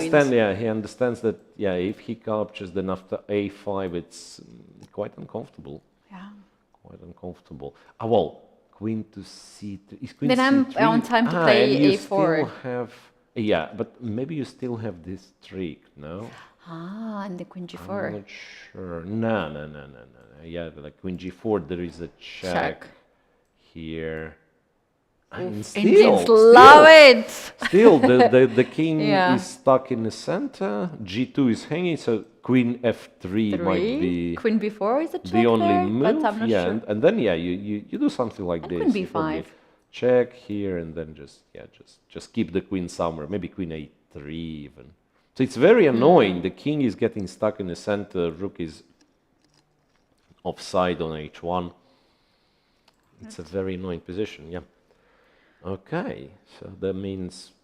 So far, this round is my favorite round. So tense position, so many crazy things are happening.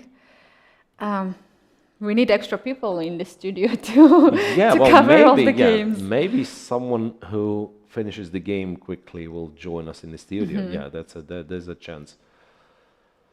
Right, so Murzin, his position looked suspicious after the opening, but now he seemingly does much better after white played this d3. So just checking board 4. Some very complex strategic fight with white having a pair of bishops and hanging pawns potentially. Looks slightly better for white, if you ask me. It's board 4. On board 5. This original Queen E2 move in the Caro-Kann. Remember that? Yeah. That we were discussing. Little trick. It actually transposed into something very, very classical and also very dull, pardon me. So blacks lacks space a little bit, but so solid that I can hardly imagine black having any problem. Okay. Who else? I'm looking for familiar names like Ivic, for instance, Velimir Ivic, grandmaster from Serbia, with white. Well, this is I don't even know what's this. Is it an example of very good preparation from white, or black spending excessive amounts of time? I don't know about the position. I mean, I've seen it for the first time in my life, but I'm just paying attention to the clock. It's almost an hour difference. Too much time for white, and black has 15 minutes. Yeah, that's what I'm saying. Like, that's some French defense with, probably a preparation. Knight from c3 to a2 to c1 looks like a new maneuver to me. Knight c5, c3, making the center safe and sound. Okay, trade it, bishop c5, f5, and white decided not to take any actions against this f5, simply goes to h1. Yeah, queen e2. Black's position is not bad, perhaps, with this knight on e4. The real problem is the clock situation. Right. Because it's what, move 16 or? 19. Let's move 19, pardon. King h8.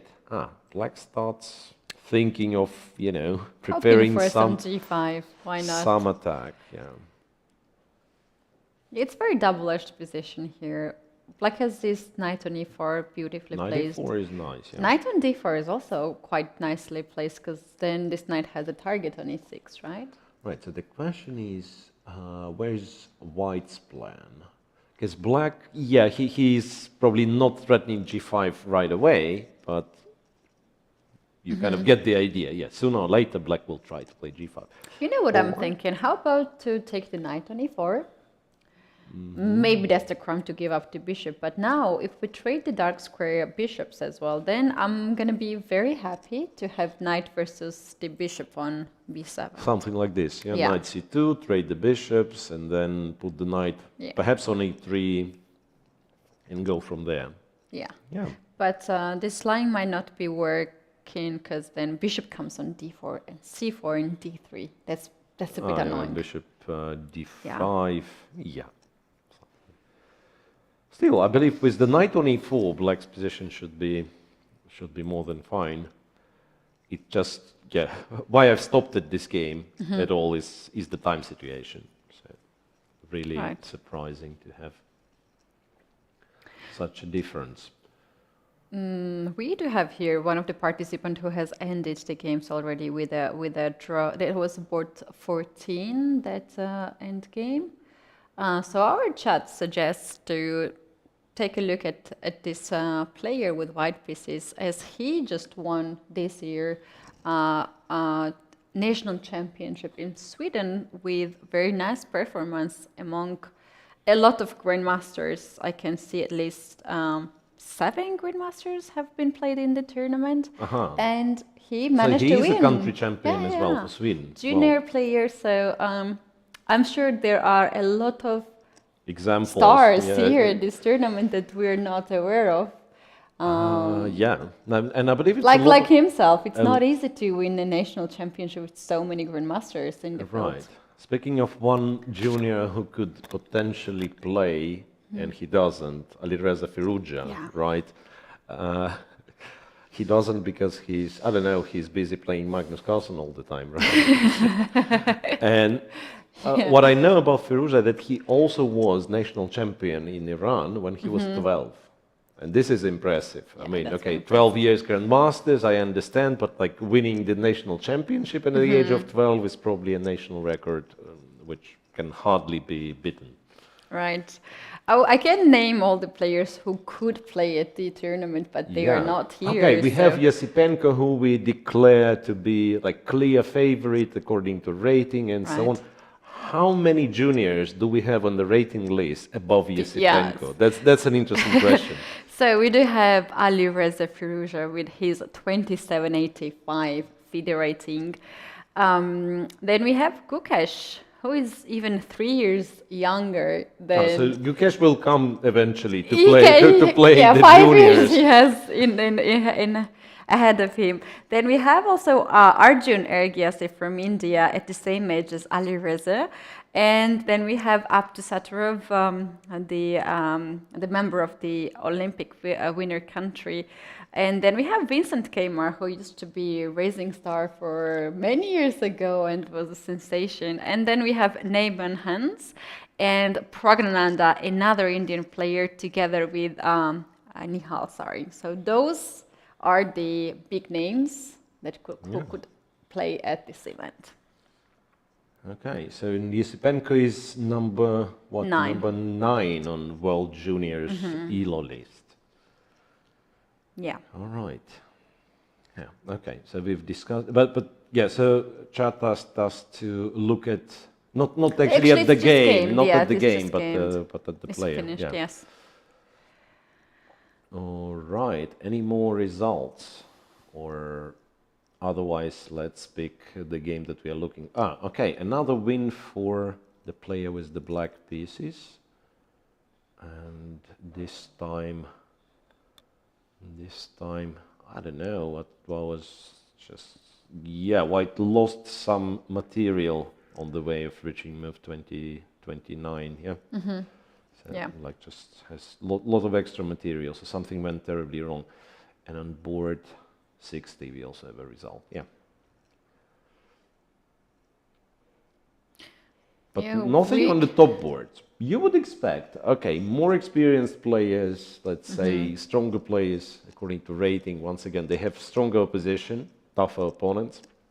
You would expect at least a couple of draws, you know. No, everyone wants to play. Everyone wants to win. In fact, we can maybe now take a look at the girls section, and I would like to go right away to the second board. It's this one, Yes. right? But we have currently a little bit different position. Okay. And Wow. this a bar whole got lot my different, attention. whole lot different. But how did this came about? I was advertising this position as being completely safe for black, right? Let's see how we got to such a life. Knight e5, not bad. Bishop a2, bishop to d7, e4, bishop e6. Somehow those two moves do not go very well together. After e4, I understand there is a threat of white pushing f4 and e5, right?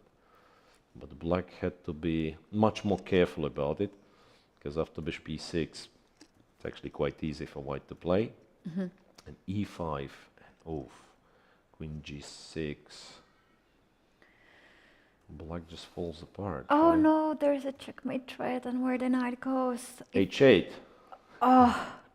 Then h6 pawn drops. Yes, but Where else to go? that's the best you can do, right? Yeah, if knight goes on d8, then f5 is another Yeah, move. f5 is probably Bishop even b1 is stronger. another move. Bishop b1 is actually, Yeah. yeah, so knight h8, but then white captures, and bishop b1 is still there, f5 is still there. All in all, it looks terrible. All in all, it looks terrible for black. Yeah, that's the second board. And if white managed to win this game, she might collect 2 points today after 2 rounds. Oh, yeah. Yeah, probably white will win. I mean, after all, it's you know, she's higher rated, the position is great, and yeah, I'm afraid black simply misplayed it. Maybe listening to me was not very clever. Maybe knight e5 is not the best yet. Actually, now that I'm thinking, maybe knight f8 is safer. And then you can play your bishop e6, desired move, and if white takes, you actually take with the knight, yeah, and swap the rooks on the d file inside. Maybe knight f8 was kind of a viable alternative because, yeah, this one, of course, is very, very hard. What else? Since we are visiting girls' tournament, let's look at board 1 as well, where white somehow managed to get quite an advantage, it seems. It looked safe just a few moves ago, right? Castles, queen e4, knight d8. Yeah, computer doesn't like it, and also we don't like it all that much. Yeah. Moving the pieces back. Knight g3, knight b7, so spending even more time. Trade here, knight d4. So basically, white kind of plays into benefits of his position. So majority on the king's side, somewhat more centralized pieces perhaps. And black didn't make anything out of his pair of bishops. So the bishops got traded. This bishop on e6 currently does not much. You can't really take on c4. Perhaps for many reasons, one of them being knight f5 and then the knights dropped. There might be some knight sacrifice on g7. Another knight can come on f5 or knight h5, knight f6. Well, actually, knight f5 is a threat. Right now. Even if you kind of don't take. Oh, because the knight on c5 Knight will on hang. c5 is hanging, yeah. That's the thing. It is white's clock is running, so that means that black just made a move. Let me update it. What's rook to e8, preparing queen f8. Okay. Or to take on e5. Like if knight f5, bishop f5. Yeah, if knight f5, yeah. No, but knight c6 is also an option, right? Yeah. Knight c6, where you have to go back to f8 then. Can we play f4, f5 here? Scary, right? Looks scary for the time being. The pawn's hanging, but this is certainly an idea, just to push these guys forward. I'm wondering, maybe we don't even play. Maybe we don't even play knight c6. Maybe we start like this. Yeah. So then, if bishop takes c4, then white perhaps will be close to winning with knight f5 and rook c1. One of the rooks to c1. I'm not sure which one. Black actually has some tricks like bishop b3. But now if we you move the rook away. Yeah, safe, move the rook the away. knight is hanging. Yeah, the knight's hanging, is and hanging. the knight protects the bishop. So black, in fact, does end up losing material. Very interesting position. I can suggest next one on the board 6. We have so tense position. Not this one. Maybe I said the wrong number. Hold on. Board 6 is. It is board 6. Salimova, no? Okay. Not for me. Not for me. I don't know how it works. Wait a moment. Give me the name of Bashilina Luisa. Oh yeah, board 5. Okay. This looks like something. Something really very tempting sharp. to see. Yeah. It was this h4 early move, right? Says, oops. Yeah, it jumps. Wait a second. h4, d5. Remember, c5, d5, d6, knight c3. Wait. That's what they're doing nowadays, I'm guessing. That's what they're doing nowadays in this line. And black spent time on h6 and then h5. Then that probably means that it's not good. Yeah, what's interesting, a player with the white pieces is much lower rated, but she seems to be very comfortable with what she's doing. So wait a second, g4 and then h5, does it work? Do we believe this works? So the point is, if I'm taking, it's h6. And bishop f8, it's h7. Oof. And you cannot take, yeah, because usually that's also an interesting pattern, right? Because when it goes about kingside attack, you're normally not scared of this h6 because the feeling is like I will hide my king on h7 or h8, but here you don't have enough squares, right? And king g7 obviously loses to just bishop h6, and it's actually forced mate pretty much, right? Yeah. Takes on, sorry, takes on f8 next move. Oh, that's a check. That's a beautiful checkmate. We can show maybe. Yeah, King king h7. h7. I mean, I think the value somehow is not. Well, Ooh. actually, there is no checkmate. What, hang It's on. a draw there, not h5? Because it's a stupid move, right? Here, white wins somehow. Wait, hold on. Why this is so bad after bishop f? This is the way. Bishop So g7 is cool. nice, yeah. Bishop g7 is nice to be followed with queen h6. Doesn't matter what you do. Okay. It makes sense because if you take the rook f8, Yeah, if you knight take the h5 rook on and you don't have queen f8, h6. knight to h5. I was still thinking that white should be winning after a check. Oops, pardon. After a check and some rook h5, but apparently But the he's bishop not. guards g7 pawn. Yeah. Oh, sorry, So square. this is covered. Bishop can block the g file. Yeah, I was thinking like we take h5, go rook g1, but yeah. But bishop g7. Bishop g7 wins. We have to give a moment to that move. It's a great move. Oh, wait a second. Is it possible that black actually misses this? Ah, no, black that doesn't miss anything. Rook e8 was played. So now, after h6, what do we do? Go here. No? That allows It would h7 be a anyway. very bad move, right? Because you'll be forced here and you'll be forced to e7, and this is something you don't want to do. No, absolutely not. And at some point, you can even start to play rook e1 first and to control the file. Right. So that's certainly not what black is supposed to do. So after h6, that means bishop f8 or what? I would be scared to leave this knight pinned, but maybe it works. Maybe it works. So we are planning next move. We are planning to go to h7. King And h7 then to the block king it. will be safe, right? So if say So if h7, then king to h8. h7, then king goes to h8, bishop returns to g7, and now this king uses the h-pawn as the shelter. Right. So it's not even clear if h6 is such a good move. Maybe white should be looking for something else. Don't know what. The bishop is hanging, so maybe just to move the bishop away. Yeah, but then black is what? A pawn up, and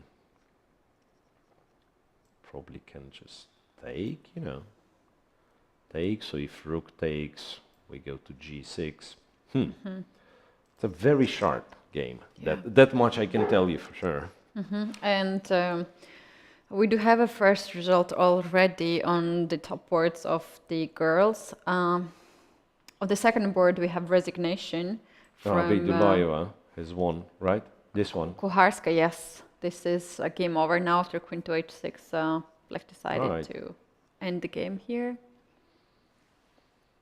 Very quick win.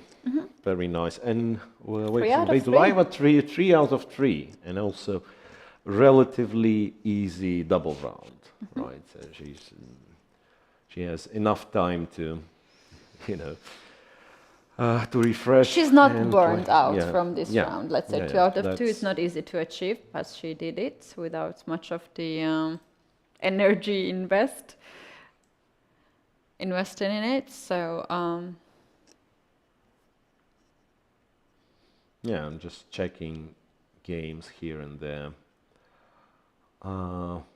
Some development on this beautiful idea of castling long in the gioco piano Italian actually worked beautifully for black.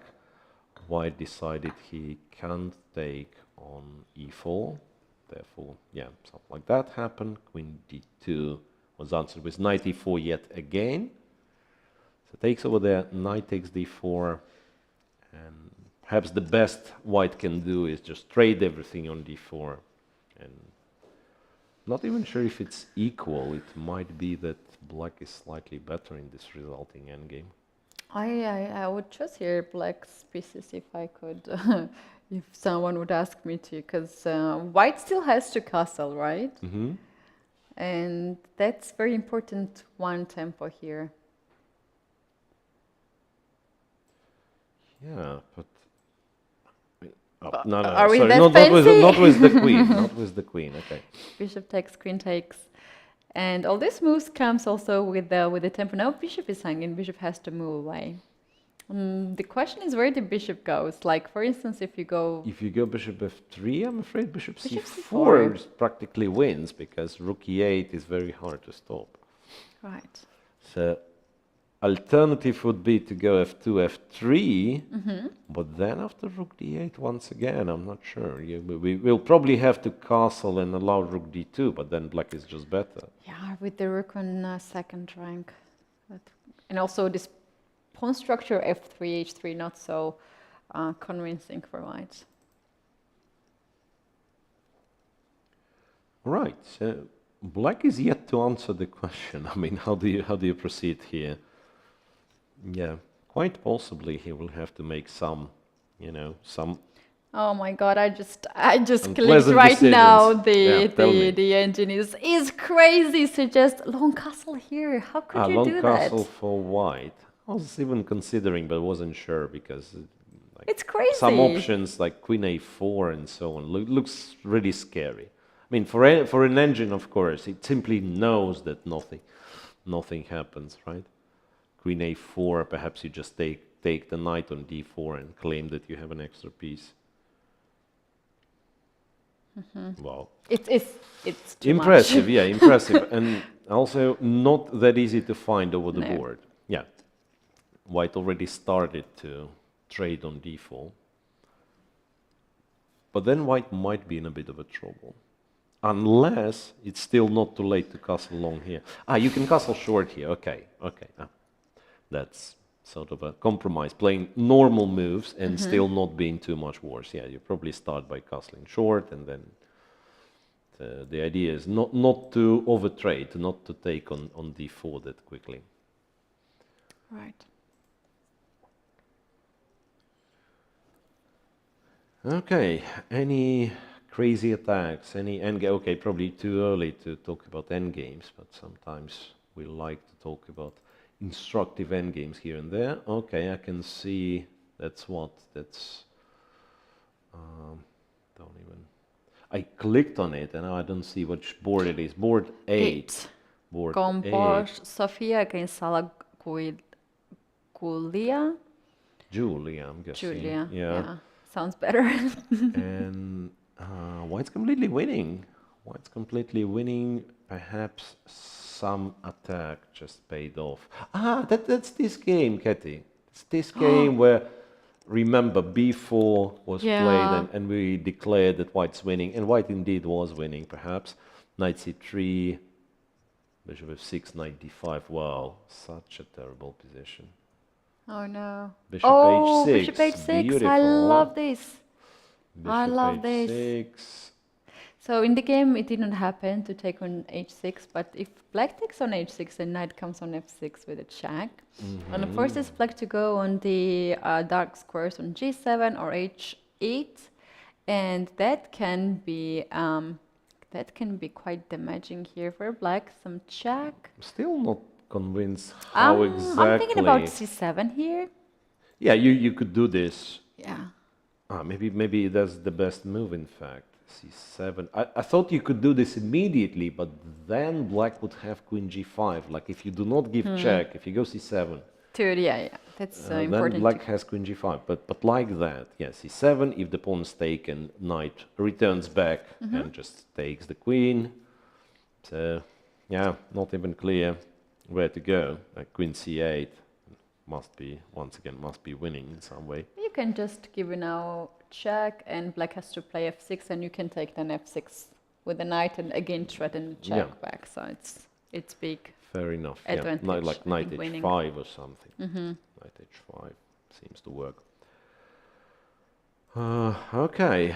So anyway, after Uh, after this bishop h6, black found himself playing knight e5. After that, c7. White decided, well, perhaps white had something even better than this, but winning an exchange by force is good enough. e3, bishop f5, rook e1, queen c6, check, and bishop goes here. It's a huge advantage according to the engine. h4, h5 probably. Yeah, but black will play h5, right? Black will play h5 there, and maybe that's too crazy, and I should not suggest something like rook g5. Rook e5, yeah. h4 happened actually. Threaten to take it. Yeah, just what I want to say, if you do not know the evaluation of this position, so with black, for a change, it might be the best position you have in a very long span of the game, because you were completely lost, right? White could have won and say around move 10. Now you're exchanged down for a pawn, which is probably not that terrible. The king is relatively safe, at least not getting checkmated immediately, so maybe the game continues from here, unless white finds something convincing very fast. Because otherwise, yeah, like give black a couple of tempi to consolidate, and yes, white will remain kind of winning, much stronger side and so on, but the game would continue. Yeah, I'm sure black is happy to survive To so survive, long. not to lose, yeah, not to lose a piece right away. But might still be, of course, very, very bad. Yeah, we have a very interesting turns of event on the first board of in the open section. I remember that Esipenko had very, very pleasant position. Yes. And now it turned out that white kind of stabilized it. Consolidated a little bit. Yes, after knight e5, king to g2 was indeed played, queen d7, knight g3, and yes, as I was saying, I mean, something seems to be off for Andrei Esipenko, so he gets very good positions, like practically winning positions, and then somehow doesn't really convert it. So queen b7 is still a good move, but maybe some sort of h5, who knows? Anyway, queen b7, so implying some knight f3 tricks or just d4, opening the queen, right? White goes rook b1, rook to d8, d4. White just goes e4. e4, yeah. Then he decides to take on d3, and interestingly, computer doesn't like that particular move. Yeah, this is a very interesting position. What else to play, though? To be honest, I like the way it looks for black, right? So the knight comes back to e5, and then d3 pawn can go to d3. Also knight e5, knight g6, fighting for an f4 square is an idea.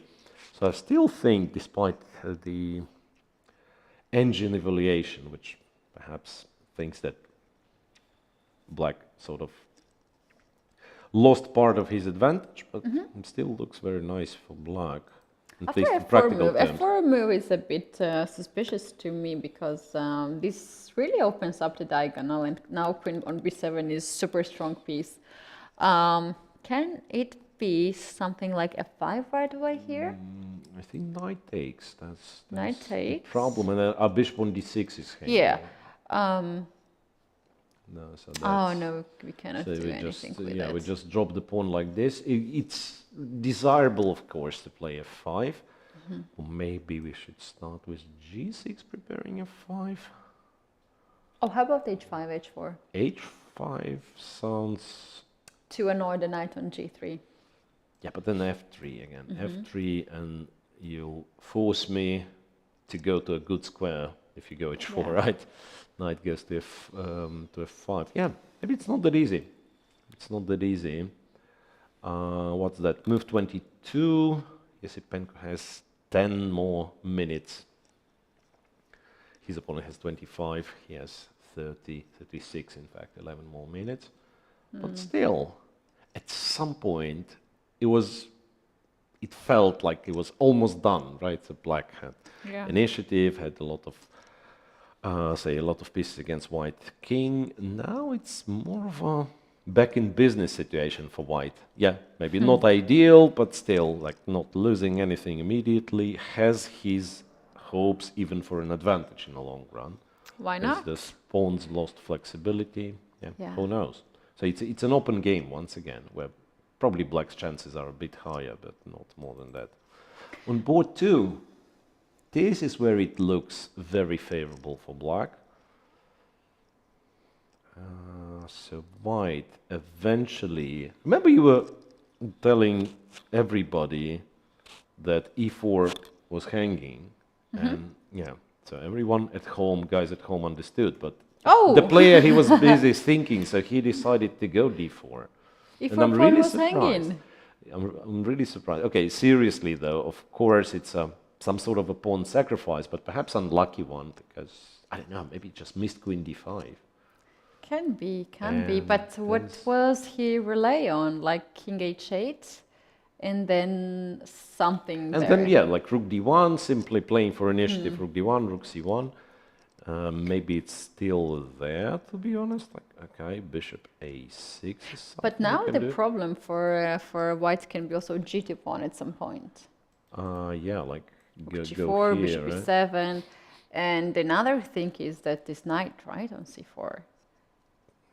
Yeah, well, thinking bishop a6, but it's a little bit too primitive. Maybe you have to be more inventive. I don't know if bishop b7 works. Like, it's a very straightforward move. I mean, it's a battery. I want, I don't know, take on d4 and just win the game on the spot. There is f3, but then who knows? Maybe you can. Very interesting. Yeah, like taking on e3 really. doesn't work. No. That's what annoys me. I wanted to capture on e3, but it doesn't really work. And also, Miro, here, black has this intermediate move a4, maybe in some lines. Some lines. Can be useful, yes. Some lines. So that you go e4, and then either white moves the queen away, and that means no longer threats on this diagonal, or white has to go queen a2, which is also very awkward. Right. So it has to be good for Svane. And on board 3, Murzin and Stoyanov and Murzin. Yeah, so at least after this d3 and exchange on d3, white managed to kind of concentrate. a5, queen c3, bishop a6, that's what we were talking about. But yeah, but white, of course, is not forced to take on c6. He plays a very nice, solid move f3. Puts the king on f2, rook on d1. White's not worse. White's not worse here. White's not worse, but black is also not worse Yeah, here at white's this not point. worse, I agree. I mean, white's probably not better, but it's hard to imagine him losing. You just have to apply some pressure over the c5 pawn, just to make sure that, yeah, like your b3 weakness is compensated in some way. This should be it. Another game has been ended in the open section. Jakopala against Shujiner has been ended in a draw, so both players have 2.5 out of 3. Oh, actually, a lot of, wait a second, a lot of moves, but perhaps never really left, the draw territory. Yeah, just a perpetual check. Up to move 40, so they really played a lot of moves, but relatively fast. So 2.5 for each player. Since we are already there, let me quickly check board 10. So Igor Samunenkov once again, young Ukrainian. On 2 out of 2 so far, and well, this does look promising for white.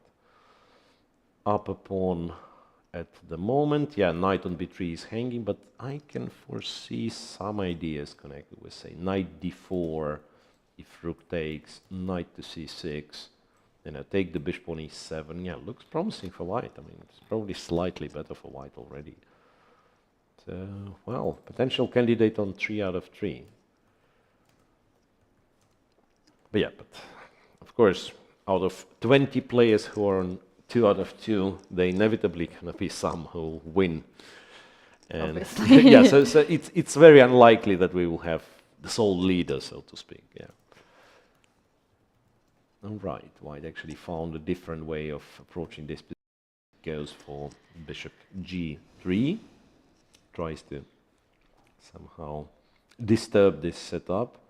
If you keep the queen on the b file, then it gives White the possibility to go knight a5 with the tempo and then follow it up with b4, and it's just an extra pawn. So maybe it is just an extra pawn if queen has to leave. And bishop d6, you can just take, move the knight, go b4, right? Maybe that's the better choice because To go bishop d. yeah, to trade this bishop. Let's say queen takes. Queen takes, yeah, knight d4. d4, but it's a pawn for White, right? There are some weaknesses. Black might have some compensation, but not that much. Yeah, b4, rook d2. So I fancy White's chances of converting it, and yeah, and Black apparently made. It looks like Black made a mistake because what's the point of queen b7? You simply inviting knight a5. Queen b7 was played, yeah, but then knight a5, and what do you do? Where you go the queen? That's queen has only one strictly square. only move, yeah, queen Yeah. a8, and then you're not even in a hurry to play b4. It's No, probably that's not a must bad win. move. Yeah. Must play move. How about bishop to c7 to chase the rook then? So you mean we might be winning even more material? Yeah, because Let's get greedy. rook b5. Bishop d3. Yeah, it looks like wins some material this way.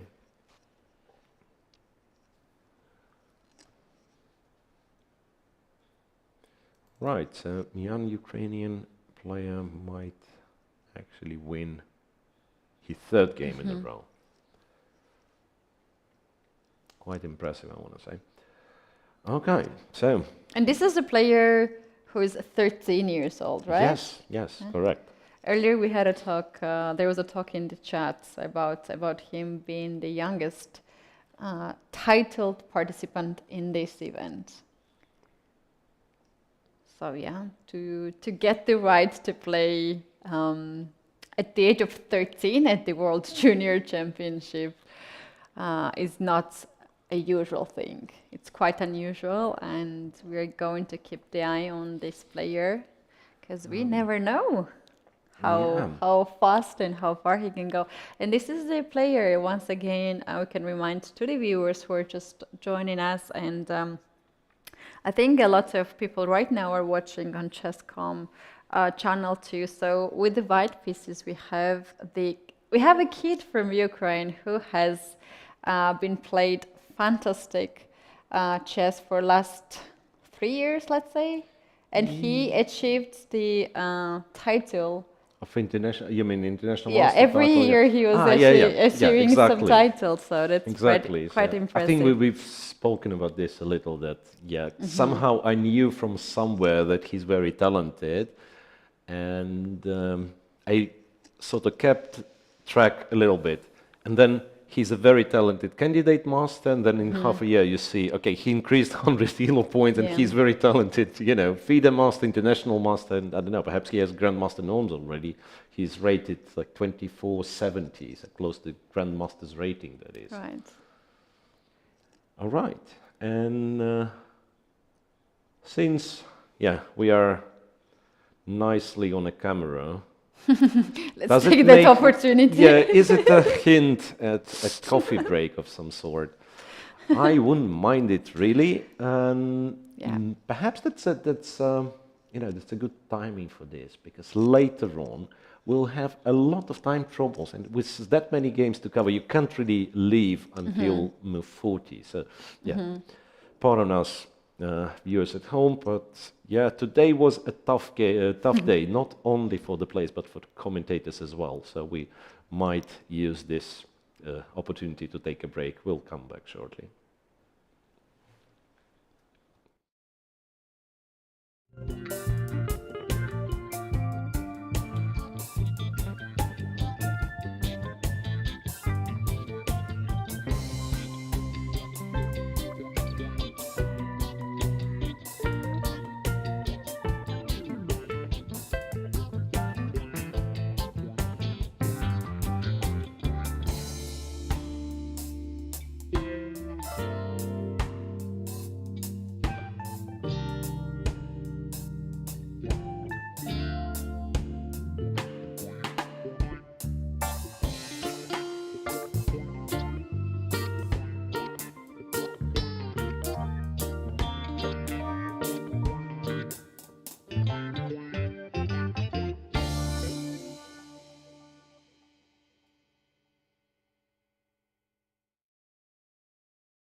Welcome back, everyone. This is World Junior Chess Championship 2022. Here we are in the beautiful island Sardinia in Italy, and we are having round 3 already.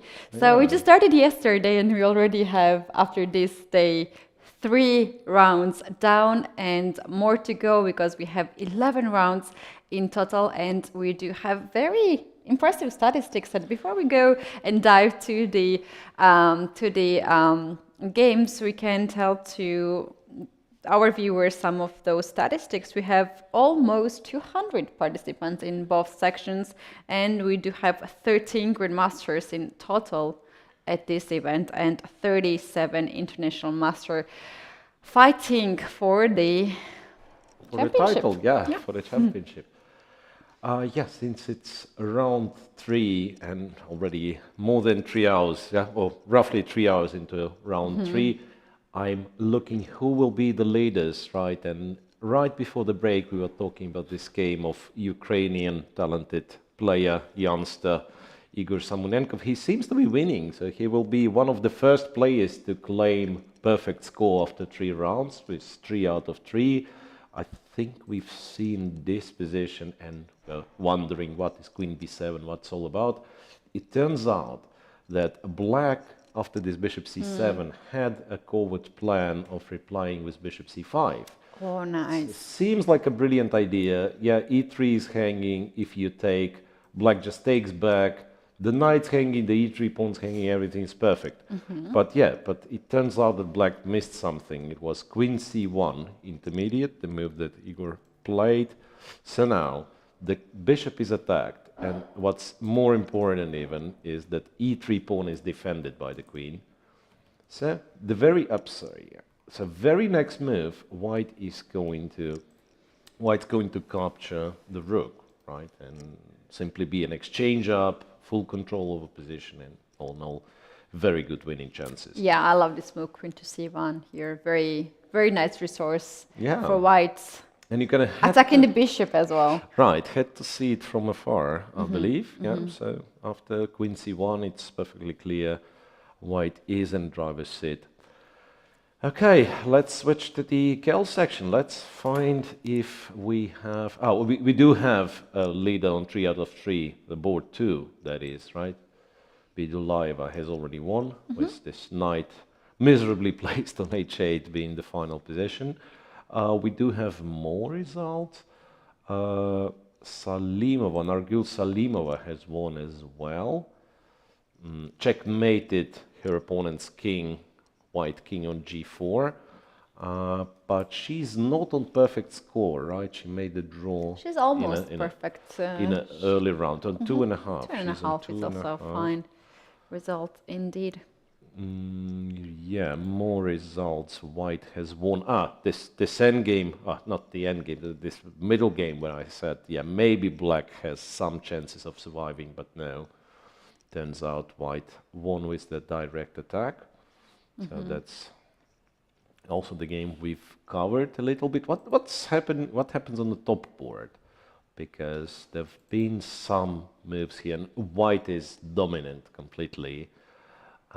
Indeed, yeah, F4 was played, and White, well, some transformations. White got this beautiful knight on D6. F4, F5 is an idea, of course. Yeah, White was not in rush to play F5 right away, because there can be some lines where Queen E5, Black can just Queen E5, trade Queen E5, pieces. Knight E5, yeah, and then you take the knight back. And White's probably still better, but not much.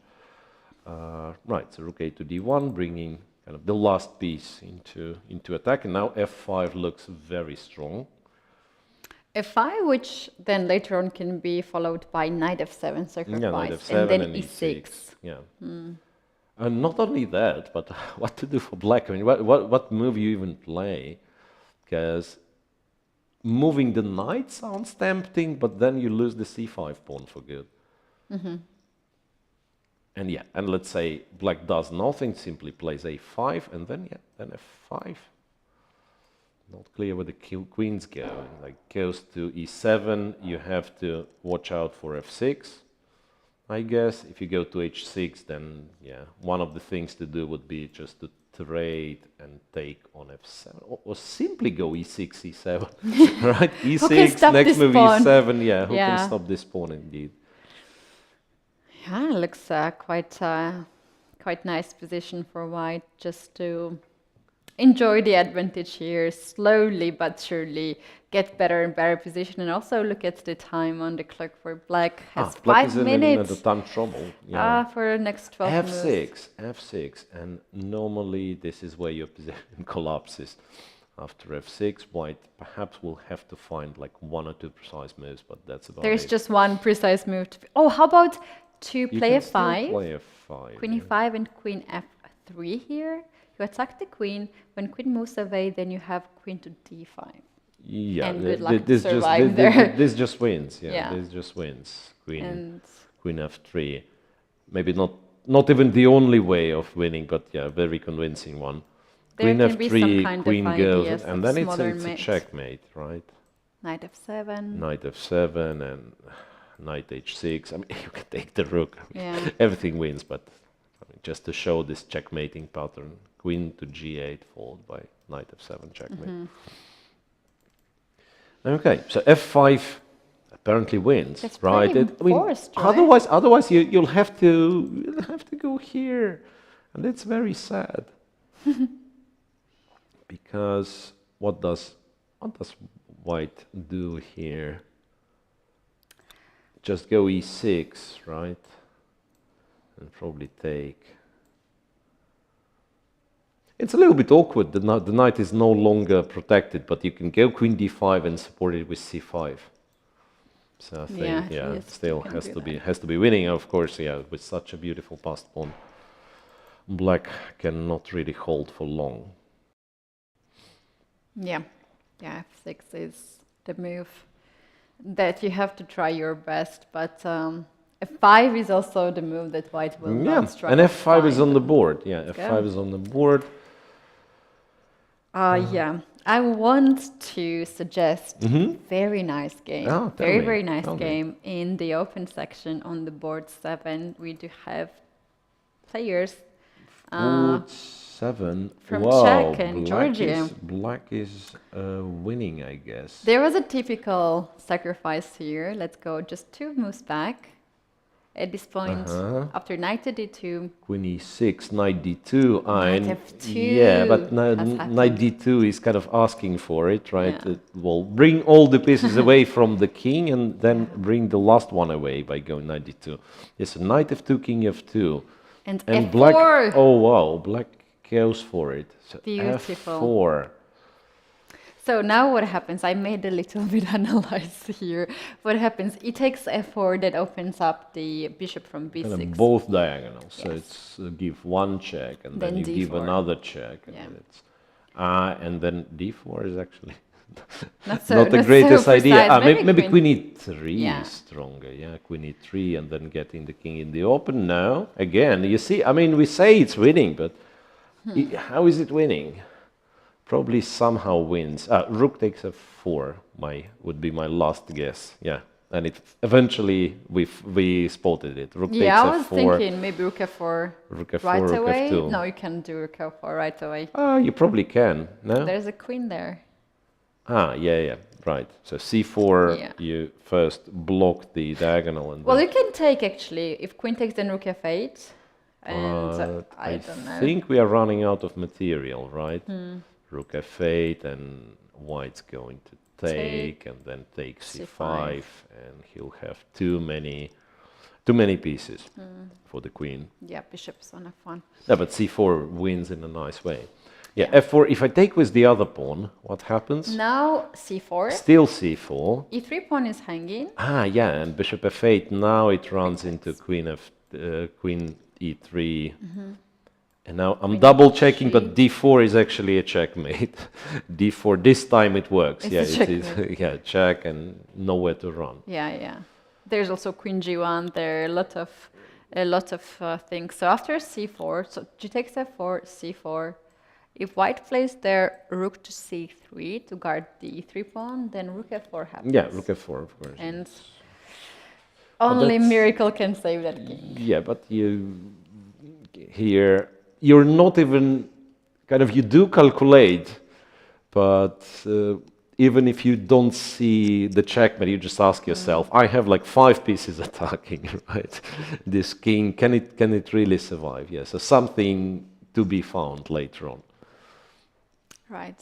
Brilliant sacrifice. I Yeah, love knight this one. f2, knight f2 is, well, it's tempting, but at the same time, yeah, combined, especially combined with the very next move. F4, Because like sacrifice on f2 and then say to play c4, it might work actually, but yeah, like f4 is a very stylish Yeah. move. I have Very seen a stylish. lot of sacrifices on F2 because I was working on the sacrifices course when there's a castle, and I have seen tons of sacrifices on F2 and F7. But usually after that we have follow up to take another pawn on E3 or E6. But so far I've never seen this kind of move F4. It looks so nice to me. Yeah. Any option for white to even try to stay in the game? Not The really. game has been ended, and this is. I think that's It's a draw four, for not sure which one. Both three. both 3 Murzin. It's just a draw, and you can hardly recognize the position. Remember what it was, yeah. It was Yeah. opposite colored bishops with all the center like blocked with pawns and so on. Yeah, okay. So it's a draw. It's 2.5 for both players. 2.5 out of 3. Can be satisfied with their day. Yeah, right. Yeah, both of them easily can be happy out of the result what they have played today. Okay.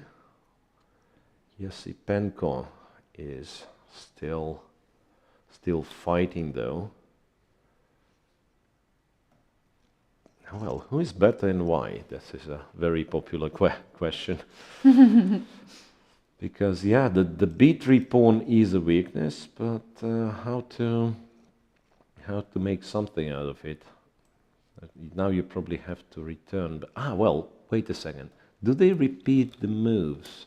The king f2, rook to b8, queen e4, queen d7, queen f5, queen d5, queen e4. So they actually do repeat. They did repeat a couple of times. So it's not yet a repetition, but yeah. In order to play on after queen d7 and queen f5 again, black will have to go for something else, not for queen d5. And it's not easy to say, not easy to tell what to do for black. Some sort of rook e6 feels a bit awkward because the rook is pinned. So my hope is that white moves the queen away and then I'll double on the b file, right? Yeah. But for the time being, the rook is actually pinned. Yeah. We'll see. We'll see. It's interesting what Yosipenko will decide to do, because it's clear the position is complicated. It's not clear if it's better for black or not. Our evaluation bar suggests that it's slightly better, but during the game you don't feel You it, don't really right? feel it, yes. Yeah, and he's getting tired. He played 2 very long games. A draw with black normally is considered to be a decent result, so I wonder if he will just repeat and be happy surviving the double round day, or he will try to play on. Because he will, after all, yeah, he's a ELO favorite, he's got some extra 5 minutes. And also, yeah, the position is not dead. Yeah, if it's too risky for him, he will not go for that direction, because after all, for Andrei, this is the tournament when he wants to get a title. For others, there can be other reason, like to achieve the last norm, Yeah, to gain some rating, and to get the experience. So Andrei has passed all that checks, and now so he for wants him, a title. we want to say, like, for him, it's 2 possible results. First place and all other places. You don't really care much if it's place 5 or place 10, right? Yeah. Yeah, so he's still thinking if he wants to repeat or not. On the second board, black is absolutely dominant. actually found somewhere. Ah, wait a second. There is something. So bishop b7 f3, and I think we stopped right here. But in fact, rook goes back, and after knight b5, white actually did blunder rook e3 and queen b5. So two minor pieces against the rook, and apparently nothing bad can happen to black on the last rank, because one could be scared a little of this check on e6, but then king goes here, rook d8, you have knight c6, I'm guessing, right? Knight c6 So takes, just attack the rook. takes, yeah, and we can continue the line with queen e8, but then among other things, I mean, you have a check on c5, but you can also, yeah, I was thought to suggest king g8, but then white can return. Yeah, you go queen c5, king goes, and then something. The bishop's actually protected. Maybe bishop so bishop b7? b7, bishop b7. Yeah. Should be able to guard everything. Like next move being knight e5 and so on. Right, and this would mean what? Frederick Svane wins with black if he converts it. Yeah. We'll be on 3 out of 3, which is quite impressive. Although they are both having very similar time on the clock, and they are a bit far from the time control. Yeah, yeah. But I think like white's initiative is about to dry out, right? So you do have a few more threats, but it's not like you can support long-lasting initiative. Yeah, queen e6 played, king goes to h8. Black's next move is knight c6, almost for sure. Rook d8, okay. Is it knight c6 or is it ever knight a6? I'm asking myself. Because that's... I was also thinking about knight d7 move, so in that sense... Knight d7, does it work? Knight d7 is if white simply takes back. Bishop c8 was the move that I was hoping, but then queen goes on e8, yeah, well, actually, I guess. This is possible, right? Queen e8, yeah, bishop takes, queen takes a8. Yeah, and the bishop on f8 is still hanging. Bishop on f8 is still hanging. So, interestingly, according to engine, Black's fine even here, yeah, by going king g8 or something. Yeah, so it's a pair of bishops and a pawn, but white is an exchange up. But yeah, but there is no need for knight d7. I think knight c6 should be good enough. Yeah, the game which we have seen earlier with knight f2 and f4 sacrifice has been ended, and white resigned after that move. So that was a brilliant and move. c4 and white simply resigned. Yeah, that's a beautiful game. Yeah. That's a beautiful game at board 7. Does it mean it's 3 out of 3 for Kacharava? I'll just take a look. I think it is. Yeah, I think it is. He's in a pool of those 20 players and 2 out of 2, so logically. Yeah, he has 3 out of 3 at this moment. Some other games. Yeah, interestingly, I would expect, second round, people tired, so there'll be a lot of quicker games. No, they are very keen to fight. Yeah, and last boards in the open section, I can see at least 6 games has been already ended, and none of them are draw. All of them were decisive results. Yeah, but strangely, there is a group of players with like really low ratings and so on. So maybe they kind of.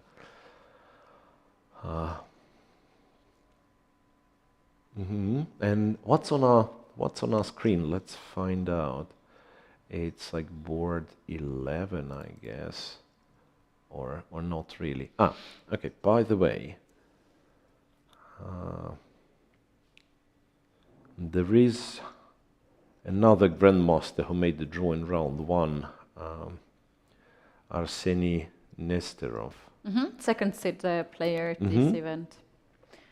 He is playing against Indian international master Pranith Vupala on the board. Right. And why I'm paying so much attention? 11. Because last move, Black played on 30 seconds. So Black is in a terrible time trouble. And also he seems to be in danger, like this king is not very safe, right? But somehow he finds ways of not losing it. So, check here, queen takes e2, rook g1. There is a check, there was a check on f3. I don't know why he decided not to give a check on f3. So first he goes e5. Yeah, obviously g7's hanging and knight e7 is a threat, right? So Black goes e5, and if this pawn is taken, then for the time being it means there is no threat on g7, so you can probably just give a check, forced rook g2, and play some move. I'm not sure what move you are playing, though. How about the bishop to a7, e7, knight takes a7, and rook d8? Bishop a7, knight a7, rook d8 actually is good for Black, right? Because you are trapping the queen. Rook d1 being the next move. Yeah. So after bishop a7, I'll have to do something else. There is this sneaky move because I have threats of my own, which is knight e7 and queen takes h7 then. Right? Wow, like, that's I don't beautiful. know. Let's Bishop, make it on the board. something, bishop b6, it's a check, and followed by queen h7, check, and checkmate on h4. Beautiful. Right. But yeah, but of course, Black will not wait for this to happen, so he'll find some resources. It's a very sharp position, and just the fact that Black is down to his last minute makes it a little bit more tense than it already is. Also worth to try this kind of threats. Yeah, checkmate probably. in few moves. It's not like White has an awful lot of options here. Probably has to take. I mean, if you take with the knight, you give Black a chance to simplify the position, right? It's equal material, and Black should not have any trouble. So fe5 is the move that you want to play if you're ambitious, yeah. So he goes bishop a7 at once without this check. It's a trickier move because now, like this. So what happens after queen h4? After queen h4, how to protect? Yeah. Well, maybe just go like g6 or something. Now the difference is that you have. You can this also queen f3. capture. Yeah, you can also capture on f2. Is it right? No, I'm blundering something. Rook g7. Rook takes g7. Oh, it's a beautiful checkmate. King takes, queen f6. Queen f6. Yeah, absolutely and right. knight e7. Absolutely right. And wait a sec. And if I take with the queen, is it still a checkmate? Not really, because now this is guarded. Now this is guarded. So it's roughly equal, in fact. And how to make a draw here in this How to make a draw with yes. White? Yeah, with such a knight on c6, White might not be worse if he simply captures and goes like rook d1. Yeah, that trade these guys, go rook d1, go rook d5, then who knows, maybe White is still the one who is trying. All right. So, first board, Stefansson with Yosipenko. Is it draw or not draw? No, Yosipenko decided to play on. So, cool, I'm cool with that. So queen d5, queen e4, queen d8. And quite interesting, so he goes queen d8, opts for queen h4, right? And after knight f5, he goes queen d7. So kind of lost the tempo, allowed White to play knight f5, but in fact this knight on f5 does not create that many threats. Yeah, the king is safe. It's hanging. Can we play knight g3 now and is it 3 times? No, it will be Black to move. No, you were supposed to play queen f5 when queen is on d7, right? And then queen d5, queen e4. So this will be the position with, where usually you would have white to move, right? You'd have white to move, so white would play queen e4. And now you would allow queen h3, so this is not a great idea. Okay, white goes for h4, intends to play h5, disturb this knight. And it's just a question what black's supposed to be doing here. h5, okay. But inclusion of h4 and h5, it's not necessarily in black's favor, because the knight on g6 now loses a bit of stability. There might be cases where, say, some e6 materializes and the knight on g6 is no longer protected with the pawn. Still very tense and very, very sharp.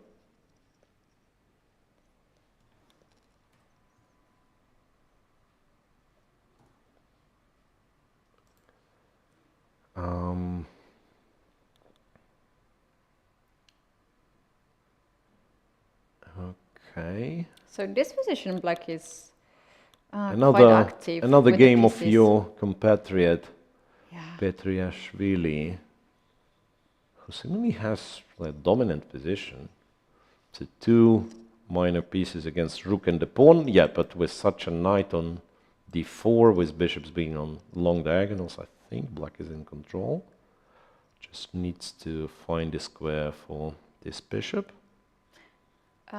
Bishop to b3. b3, yeah, but I wasn't sure how to follow up after that, or even rook d3 might be an idea. It's not rook d2, because then black has black has Only knight one move. f3. Yeah, but both rook c1 with the idea of rook c7 or rook d3. It's a little bit. Yeah, maybe you just have to go there. You know, everything's solid. Next move, some king f7, bishop f6, and take a slower approach. Right. Interesting. So he's outplaying a grandmaster with the black pieces, which is quite spectacular.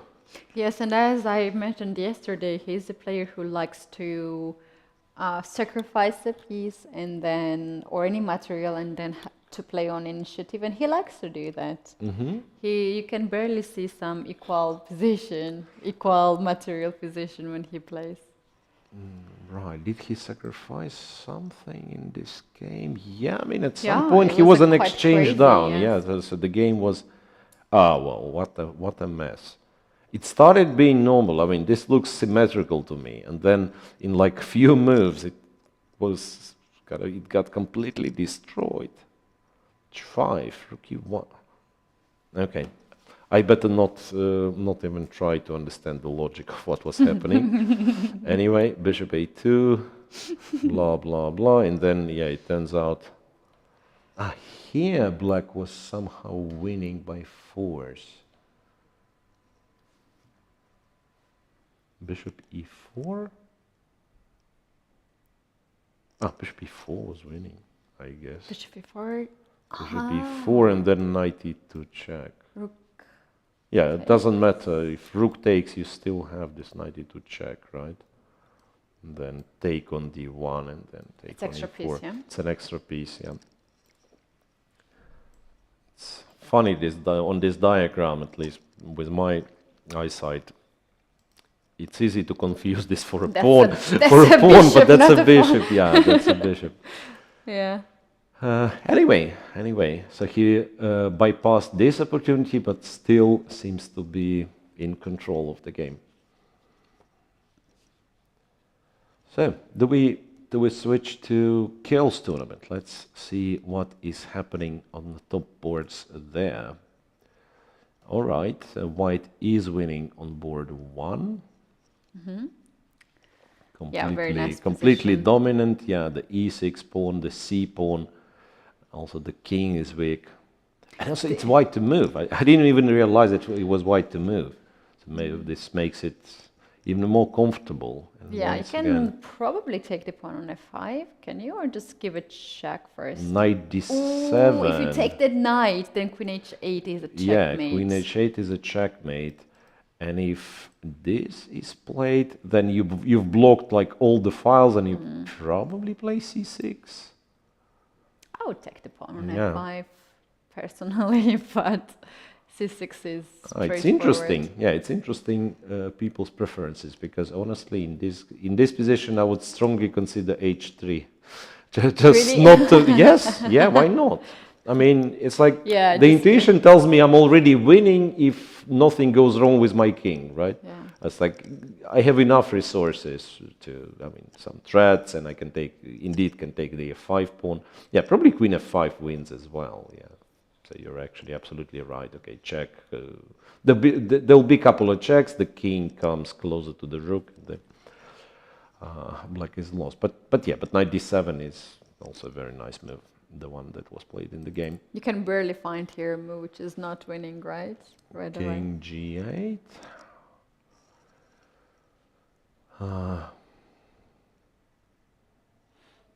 Yeah. Well, the threat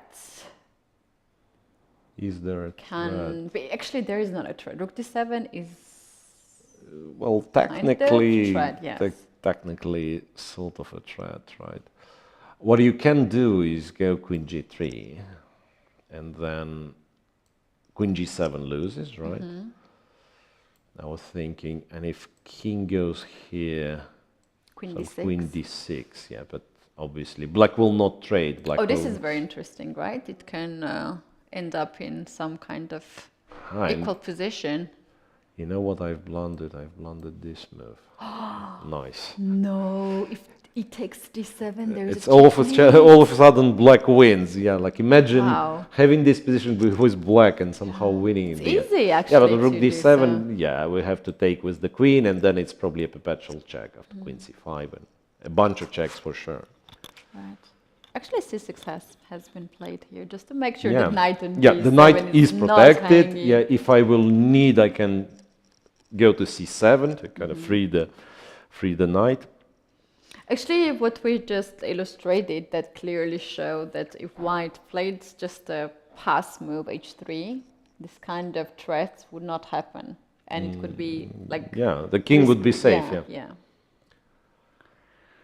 All right, and that is yet another game with a terrible, terrible time trouble for one of the players this time for black, which is understandable. No, well, terrible time trouble, but it's move 40, so black has one last move to play, and they both get an increment of half an hour. Third board has been ended. Yeah, And so we have board here 3 draw. is a draw. Board 4 is still in progress. White is winning. Wait a second, what's that? Is that... no, I get this game confused with something else when White was like completely dominant. This one we barely take a look at. All right, so hard to judge, yeah, some check. What's pawn up? But can he keep the pawn? So king h7 King now. h7 or rook c8? Because king h7, it's somewhat unpleasant. We kind of walk into the pin, right? But okay, can't draw arrows. Yeah. So rook c8 is an alternative. But then after rook c8, at the very least, I can trade and somehow defend the e5 pawn, hopefully. Can I? There's f4 It's move. not so clear, right? If I like take f4. f4, right? f4 with idea of f5 next. Yeah, okay, it's a pawn. Yeah, it's maybe not winning automatically, but it's a pawn for white. Yeah, black actually went king h7. Maybe f4 right away here have- too. I have some strange feelings about this king h7. I think there's something gonna go terribly wrong for black. How Where about- most like knight f6 sacrifice looks really good, but Yeah. it's not really working because now black can take this, and after queen d8 there's rook c8. there is also rook c8, because I've actually spent some time looking for a checkmate after h5. Couldn't find any, but rook c8 is even more convincing, right? I would go f4 here as so far everything is Yeah, protected. like f4 protects everything, threatens f5. Yeah, agreed. Yeah, still quite tricky. Right. There is also rook b6 threat here for white, for black. Not sure if it works. I mean, first of all, black has to make a move, which is which is not clear. Hard to find, yeah. Yeah, yeah.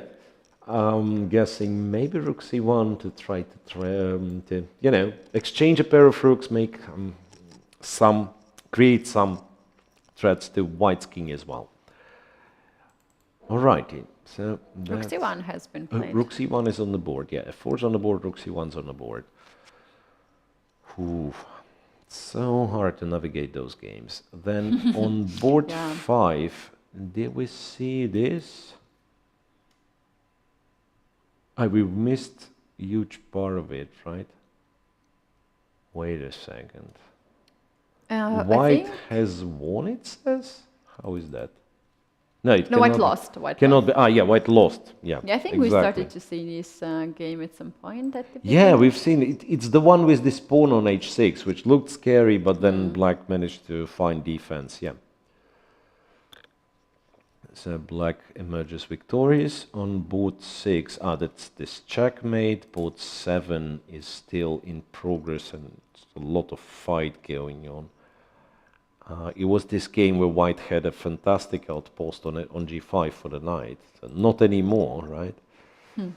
Now white's remaining knight is actually a knight on h2, which is something not to be proud of. proud of, yeah, the knight on h2. But still there are weaknesses, like h5 pawn's weak, some light squares are weak around black king. So. And white's king is for the moment quite safe here. Yeah. It's not something that black is threatening some kind of attack. Yeah. Although the engine says like it's really good, probably it's because it's black to move, and there's a move. There for is black. some move which we don't really know what it is. Queen f7 protects it, but not confirmed by the computer. Not queen f7. Yeah, so as I'm saying, that's the problem with having computer analysis, because it says that there is a move in the position, but we don't really look at it. King g6. How about king g6? Keeping everything protected. Okay, it probably doesn't work if you look at it. If you look at it, it probably doesn't work. But that's why you have me to suggest crazy moves. It might be a crazy move, but perhaps the refutation is not that crazy. You just take something and then take c6. Or take and go rook f1. Well. Yeah. Well, this is the refutation. Just take rook f1. Okay. So, interestingly, like in girls' tournament, on upper boards, we do have a lot of results already. While in the open, like, still boards are in progress. That's true. Still, nearly everything is in progress. Board 7, did we check? Oh, it is board 7, right? This one is board 7. This is board 8 has finished. We've seen it. Board 9 is going on, but white's completely dominant.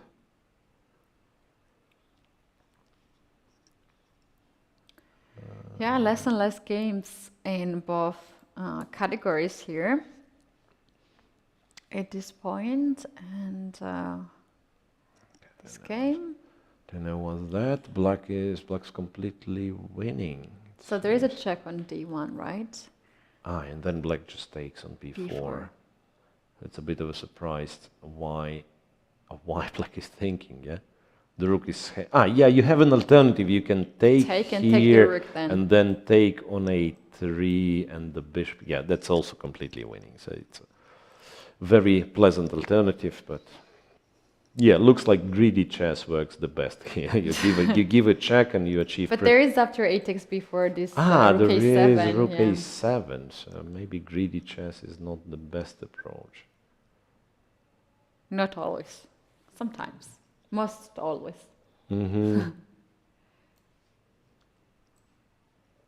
This is something black doesn't need, right? Even if it If, wins. even this Even one if is it so wins. good. Even if it wins, black, it's something black doesn't need.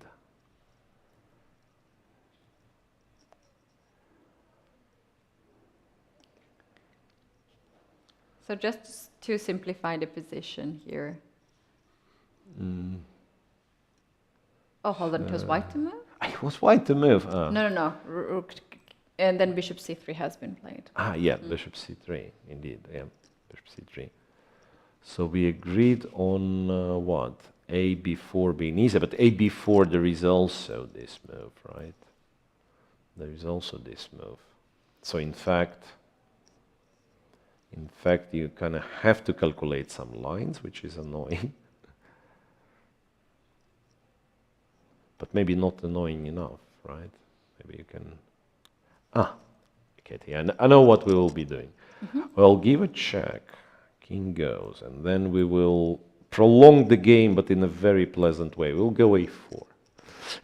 And this is like, yeah, it changes the way the game's played. Yes, black is not winning immediately, but there is zero doubt that black is winning, because all of a sudden this rook does absolutely nothing.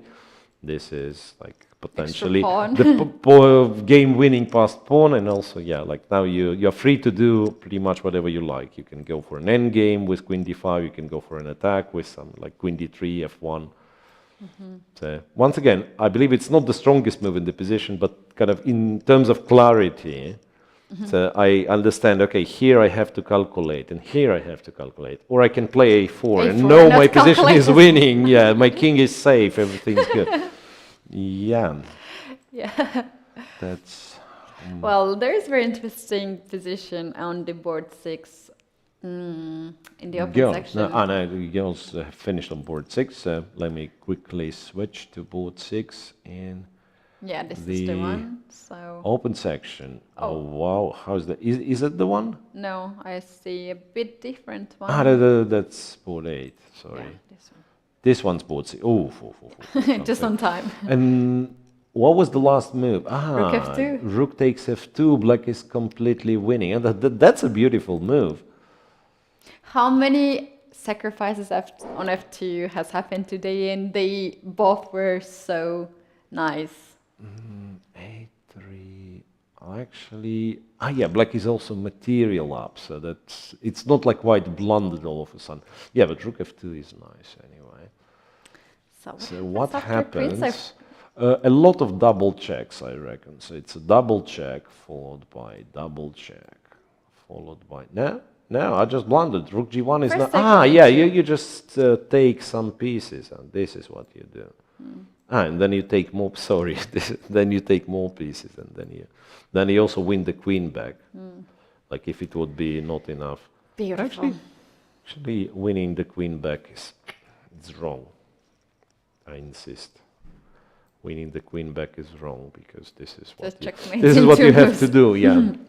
Yeah. Wow. Beautiful. Beautiful game. Yeah, we missed quite a part of the game, but yeah, this final combination, bishop d4 and rook takes f2, is of course nice. And yeah, white doesn't really have the way to stay in the game. Now rook f2 happened, queen g4. Yeah, well, queen takes, kind of last chance. Relying on those 3 passed pawns, maybe they will create some... This can be the practical decision, because... Yeah. We can say 2 rooks for the queen and 3 pawns for the knight. Yeah, sort of. Sort of, yes. But white made decision to give up the queen in this way. Yeah. So that's what has happened. Yeah, queen g3, rook c2. Knight f4 probably here with knight f4 is an option. with the idea of knight h3. Oh, wait a second. Maybe knight h4 and knight f3. I like it. This one even more. Also might be an option. Knight h4 and then knight f3 might be a very unpleasant threat.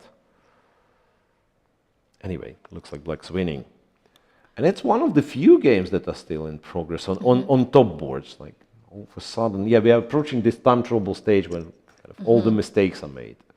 Yeah, another very interesting game happens right 13 This one? board. No, The no. 13 board. Board 13. No, this is, sorry, just a second. This is board 8, in fact, and it's just ended. Board Board 8. 8, yes. White has won. Yeah, I've seen this, paid attention that at some point it was opposite colored bishops seem to be absolutely safe for Yeah, both that's what we were players. talking about, right, earlier, that sometimes we Yeah, feel... yeah, we felt it's something like this, right? Yeah. And then Yeah, you feel it's already safe, everything has passed, but with the obstacle color bishop on the board, if there is an attack, and in this game there was just some weaknesses on the king side, you might have an extra piece in the attack. yeah, absolutely. So black was really careless last few moves to allow white to build this battery, and yeah, it turns out that white is winning practically. I know. Not yet. Here some inaccuracies happened. So now queen f8 was a threat. Probably he could go with queen d1 check to allow king Kind to go of on check g. and then go to d7, Yeah. yeah, because after that it's a check here, queen b8, and then b7 is hanging, or yeah, I just lost b7, bishop d6, and still ongoing attack, and it turns out there is no way to stop a checkmate, right? Bishop d7 runs into this, and then a checkmate from b8. Yeah. Yeah, that's a very nice illustration for this idea that, yeah, opposite colored bishops in attack, yeah, if you're attacking on these squares of your bishop, it's actually an extra piece, yeah. Yeah. And even if it's equal, it doesn't necessarily mean that it's draw or drawish. So. Yeah. We do have some interesting situation on the first board in the open section. Who's better? Well, on the clock, obviously, Evgeny is better because he has about 9 extra minutes. But white is very confident in this position. So takes on g6 is what has happened, right? Mm-hmm. He captured on g6, black takes on D2, g takes f7 has happened. Honestly, I don't fancy black's chances of winning this one, because knight is a very tricky piece, right? And knight and queen is a well-known combo. So g takes f7, queen f7 are the 14th moves. Now both players will get the time 13 minutes on the clock. Yeah, so another long game by Yusupenko. Come on. We thought that he was really, really good, and this was the first time where he could win early. Yeah. Well, yeah. And a board 2, it's still winning for Frederick Swane. It's just that he needs to make it to the time control, as well as his opponent, who's very low on time. It's 2 minor pieces against the rook in its purest form. No pawns for any side. No imbalance in its pawn structure, right? So 3 versus 3 on the king side, 1 pawn each on the queen side. Although now knight d5, I think, wins the pawn on b4, because you can play king to c3. You can play king to c3, but maybe you'll start, disturbing these pawns, like somehow. Once again, I'm not sure how you do it. But we'll see. Yeah, knight d5 seems to be winning a pawn. Interestingly, knight d5 is not, once again, it's not the strongest according to an engine, so maybe there is even better move. Maybe you just play b5 and then you go with the knight to the other direction, like knight f5 and h4, and maybe you win one of those. Right. Yeah, like after b5, knight d5 is still a threat, and if let's say white goes to c3, it's a check, and then it's like knight e3, and these pawns will start falling one after the other. So some technique required still. But he did play knight to d5, rook h7. Okay, h4, I'm guessing. You want to keep this pawn alive, right? Yeah, you have to play h4 here, and maybe rook to h6 to attack 6 pawn. Black can play king to f, e5 E5 or or e6. E6, yeah. And now at this point to play g3. So after h takes g, and if you take the pawn on b4, maybe I would be happy to play f4. But it's still winning, right? Just take it, go to f5, still winning. I mean, the material, kind of pawn material decreased a little bit, so maybe some chances, but once again, usually those chances are pinned with the hope that your opponent doesn't know how to checkmate with knight and bishop, right? So you kind of eliminate a lot of pawns, exchange them, and then sacrifice the rook for the last pawn remaining, but I'm afraid it's not the case here with such skilled players. So slowly but surely we are reaching the time control in every single game, right? And still both board 1, board 2 in the open section are in progress. In the girls, still board 1 is played. Board 2 was won by white, and board 3 two German players made a draw, right? Mm-hmm.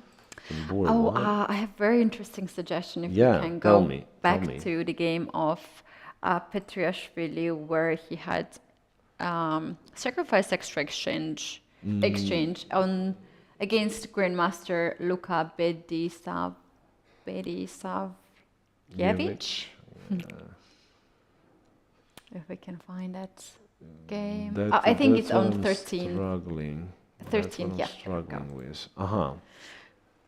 So if we go a little bit back, we can see here like some this, nice we've seen bishop c6, king h1, king f7, bishop e4, bishop e5, then and black comes up with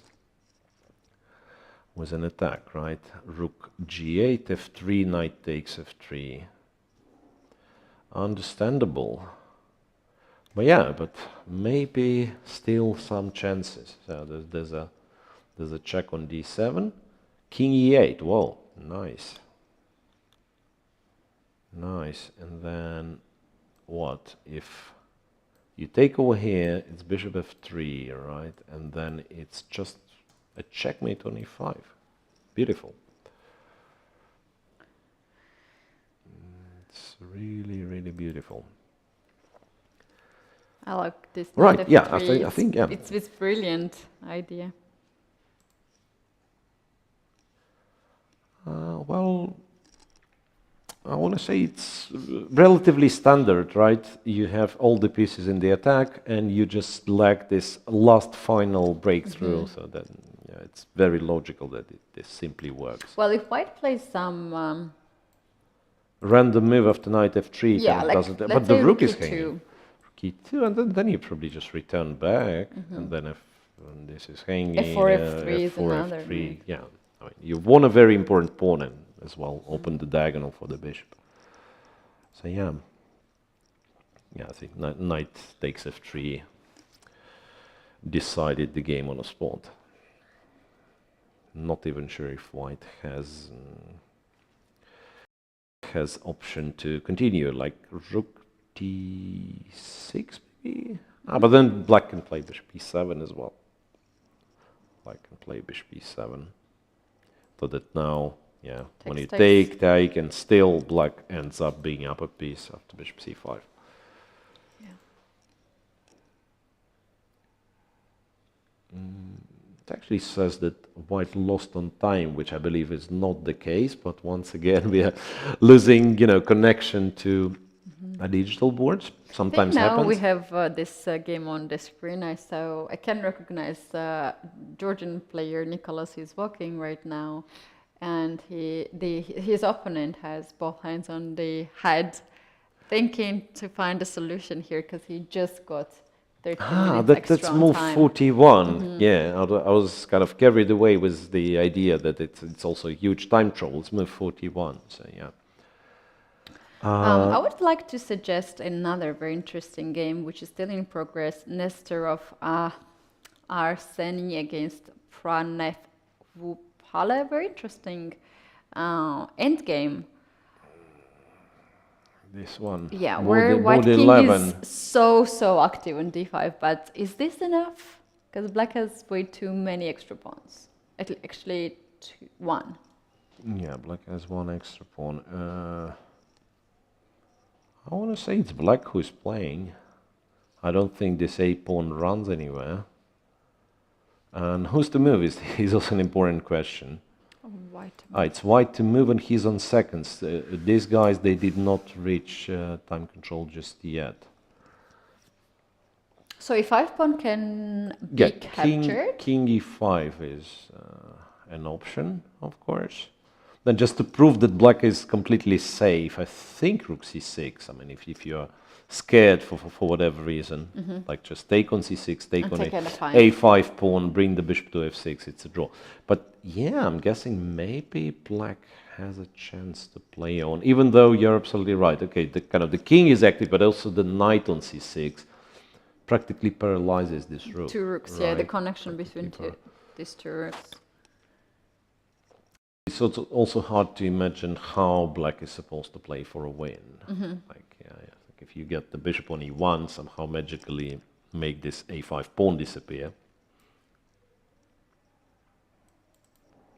Might be a chance. Yeah, that's what black has done. Bishop f2, sort of threatening bishop e1. Right. Seconds on the clock. Last move to be made here. Move 39. Move 40. Yeah. Move 40. And will he make it? Will he find some? Okay, according once again. Oh, he did it. King to d5. On these 5 seconds, he did it. King to d5, but then it means bishop e1 is an option. But also you've protected the knight, so now the rook is kind of free to move somewhere. Probably a2. Rook a2. If you want to be tricky, you can also play rook e2 here. Give up a5 pawn, get this rook on the back rank. And then with knight, with two rooks, you might threaten some kind of checkmates. Yeah, no, this guy's going to run away. This guy's going to run away. I actually think that this is very dangerous for white, first of all. Because now that the rook is free, let's imagine bishop goes somewhere. Now that the rook is free... h4, for instance? h4, and then the threat is to go knight e7 and rook h8. Or rook h8, by the way. King g6, rook h8, knight e5. Checkmate. No. Oh, king goes on f5. King runs away. Now, honestly, I would not experiment with white here. I mean, we are not playing for a win, so most likely. Okay, speaking of tricky moves, I thought king c5 could serve as a tricky move. Interesting. So kind of you take and I go to b5, but there is a check. There is a check, and white actually loses the a5 pawn. So white has to be careful. Maybe rook c5 after all. Let's play rook c5. And then try to get there. And if bishop takes, rook takes, let's say rook takes, knight takes. Why rook don't f5 you take rook check. c6? This is also, this is also... I mean, but it's more or less the same, right? It'll be an endgame with pawn up for black, but looks like it's just a draw, yeah? King f4 or... For some reason, I think like king f3 is safe. I understand king f4 is more active, but sometimes you actually can lose because they cut your king like this, but right? Here there's a h4 and you're on time to play king g5. Yes, and after this check, we actually do lose. Yeah, we actually do lose. So that sometimes, as I'm saying, I also have this pattern of playing more active move, but here it's a very simple logic. By playing more active move, am I kind of playing for a win? No. No. Right? So I know with king, with king on g2, I know it's a draw, right? So why to bother trying to find something else? But in fact, this kind of moves and this kind of way to lose a game can Yeah, the happen. very last trap, this rook g2. Yeah, that was funny. We had on the screen the game in the women's section. First board has been ended, and the rating favorite here with white pieces managed to convert this. So 3 out of advantage. 3. And in girls tournament, first 3 boards have finished. On board 4, well, actually, again, some big changes. I'm confused. It was this one with an extra, remember, the one with an extra pawn, and then white somehow missed all the advantage after rook c5. White was completely winning, by the way. Here, believe it or not, but white was completely winning. And you know why? Because of the idea that we've already discussed, I guess. No, never mind. Why never not? mind. Because h5. Oh, okay. Because H5 is yeah, so let sneaky me show. Yeah, this, and I for a moment I thought, yeah, queen d8. How do you avoid the checkmate? But there is h5 and there is this little square on h6. But yeah, but the engine is screaming that white was winning. White was winning somehow. Just 93. And then Who knows? Yeah, maybe 93 and then f5. Maybe what else? Like knight c7 is an option, interestingly. Okay, it wasn't trivial. It's not like white can stabilize and so on. It was some tactical chance that white apparently has missed. And on knight c3 is an unlucky decision because after queen c4, you are probably forced to trade the queens now.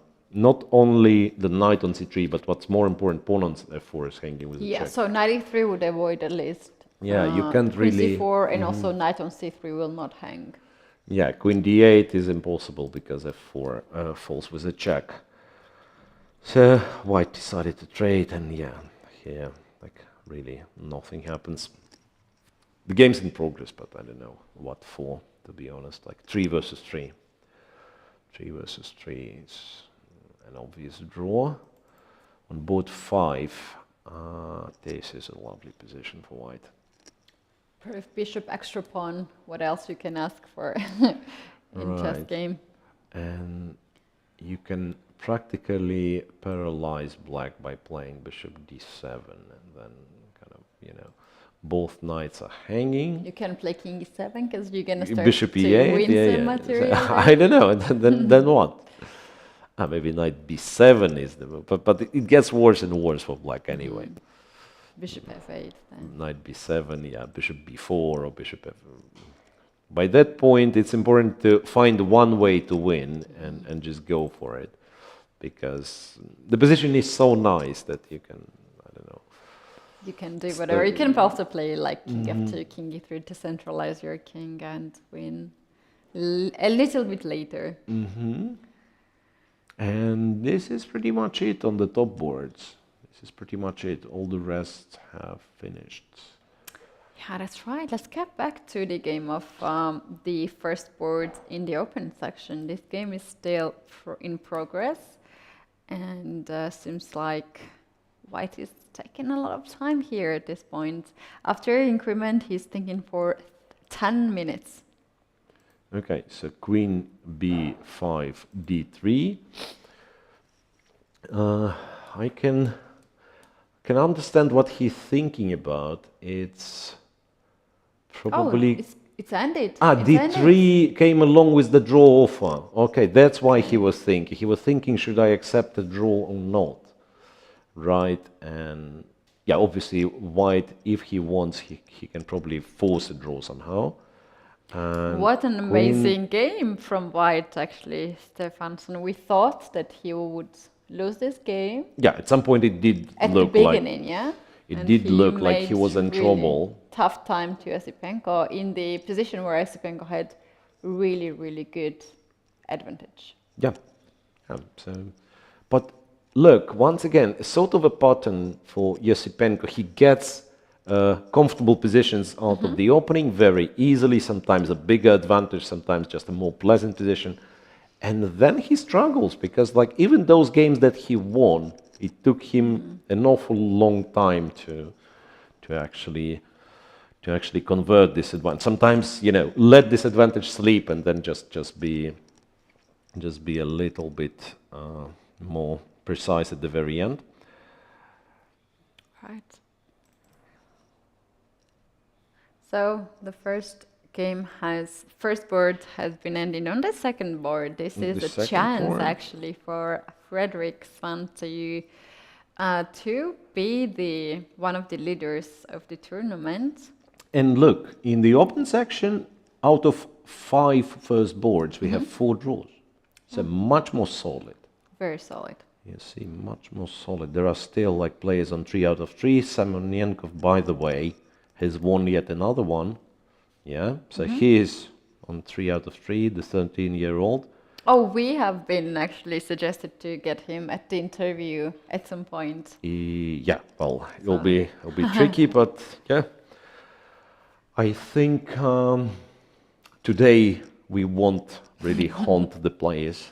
Everyone's tired. Imagine playing 2 games in a row, then being bothered by the commentators. I would run away if I would be a player.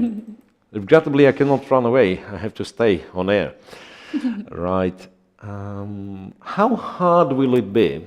Can you tell me, Keti, how hard will it be for Fredrik Svan to convert it? Probably not much, yeah. Because now you're getting F4 pawn, not even trading any of your pawns. Yeah, you just collect it, right? Yeah. Collect it, and also you can do this thing when you put the bishop, which protects the knight, then you put the pawn, B5. which protects the bishop, and also is protected, but like so everything is guarded like 100 times. So you don't even have a chance to blunder something. That's the best positions. That kind of position. It's simply like when you know that you don't have to worry about blundering, right? And then you can figure out the plan. Okay, and that's the only game that is still goes on the very top boards. Then board 11, it's this Nesterov's endgame, which is likely a draw, but still. They just got 40 minutes, so this might have a little bit more moves. And yeah, so what else? Board 13, Luka somehow did not resign. How is that? Rook d7, king to we completely missed rook c7. Okay, knight d4, check. Yeah. He's trying to survive here. White needs to trade the rooks, of course. And it's only, wait a second. It's only 2 bishops for the rook, or I don't know why I'm saying only. Only, yes.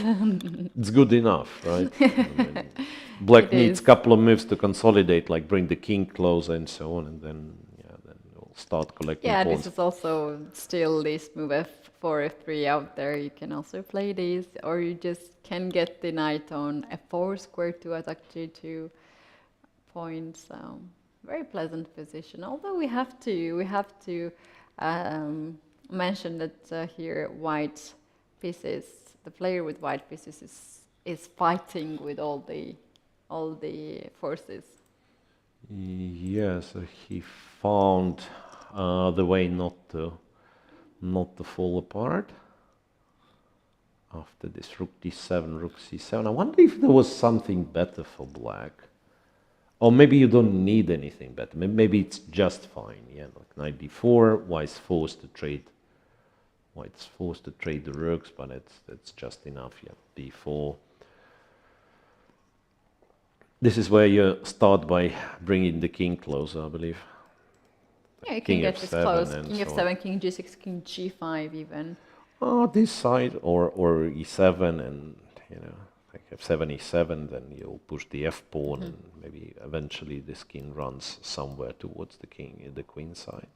Another thing what you can do is you can play knight to e2 at some point, and you want to play knight to f4. Knight f4, yeah. There's no rook f1 move. There is other route like this. You can go knight c2, but that's exactly what I would be trying to avoid, because, for instance, like knight c2, Who knows? Maybe I'm blundering something. Like maybe I'm blundering knight a6, which I'm probably not blundering because there is bishop g2. But who wants to calculate this, right? Who wants to calculate this? I'd like to suggest one funny idea. Knight e2 here. E2. Let's make some random move. Yeah. Yeah, let's take it. And now how about knight g3? So after king to g1, I will play bishop d4 and force you to go on h2. And after king h2 here, maybe bishop e5. Bishop e5. It's not really what you're threatening, right? I mean, you're threatening a lot of checks, but like now knight I want e4. to take knight, right? Now you want to take knight. That's true. So knight to b8. I mean, it's still winning because also black has kind of a very serious attack. Right? You can just say, okay, I'm playing bishop e4 or something. So my point is that perhaps this position can be won without calculating lines, and then in this case I would prefer to win it without calculating lines. True. But yeah, like actually allowing a4 is not something I'm a big fan of. By the way, the game on the second board has been ended, and Kosakowski Jakub from Poland resigned against Frederick Svane, and yeah, there was a nice game from Black. So Frederick leads the tournament with 3 out of 3, along with what else? Who else? Barsegyan. Adam Kozak. Yeah, that's beautiful Nicholas. Sacrifice. Kacharava Nicholas, also a beautiful sacrifice, right? This fantastic combination, knight f2. Then who else? Actually, on those two boards, Rook F, like sacrifice on f2 won the game. Yeah, and then we have Kadim Ili Abdullah as well. One of the and favorites. Igor Samunenko is on 3 out of 3. Let's not forget. Right, Nestorov still playing, but he has half a point less. And they've just entered this line. They've just entered this line with bishop take a5. Ivic has won. Yeah, I think at this point they already have lost half a point. Yeah, absolutely. No, I'm just checking all the games that are in progress. I mean, there are quite a few games in progress, like on lower boards. But yeah. So once again, let's check the girls' tournament. So wins for the favorites, drawn board 3, board 5 still in progress. White's completely winning. And what a position! The pleasant dream position. Every day, every round, please. A very interesting situation is on the board 8. Yeah, so this is obviously winning on board 8. So here we have this position with active rooks on the second rank and also the pawn on f file. So the question is, even though white is 2 pawns up, I think the question is, can white save the game, right? Or because it's also black to move. So one could say, I go there, right? Right. And how the do threat is f2 here, or check first? Check and then first, f2? yeah. Maybe we can show that after that it's a check here. f2. I'm just thinking if rook e2 is winning, and perhaps not, because you have king b1 still. It's the only way, by the way, the only move not to lose. Okay, f2, rook to f1, but how do we win? And not just rook e2. King d1, it's a check, rook takes, and it's another check. Nice. Because, yeah, originally I missed it. I thought king d1, and how do we win, blah, blah. If we give a check, he takes our rook. Yeah, but that's exactly the way. Just rook e1, force him to take, and then rook a1 and promote. Okay, so that makes it, well, that makes it very hard for black to, sorry, for white. For white to hold this position, right? After f3. I mean, there probably is a move, but okay. Other question. after rook d1, white is threatening a checkmate himself, right? So how about this? Rook d1 and then rook d7, wow. rook c8. How about we just take some moves back here? Because this is the game where we said that white is White's having king is very, very safe. yeah. Oh, wow. When white was winning at some point. Yeah. I'm almost sure. White was winning at some point. Knight f3, rook g2. It's just kind of underestimated. Nobody was pushing you to go knight g5, I'm guessing, yeah. So that was a bit hasty, but still, kind of still good. And rook d2. And yes, checks are good and all, but what then? Rook c6, check.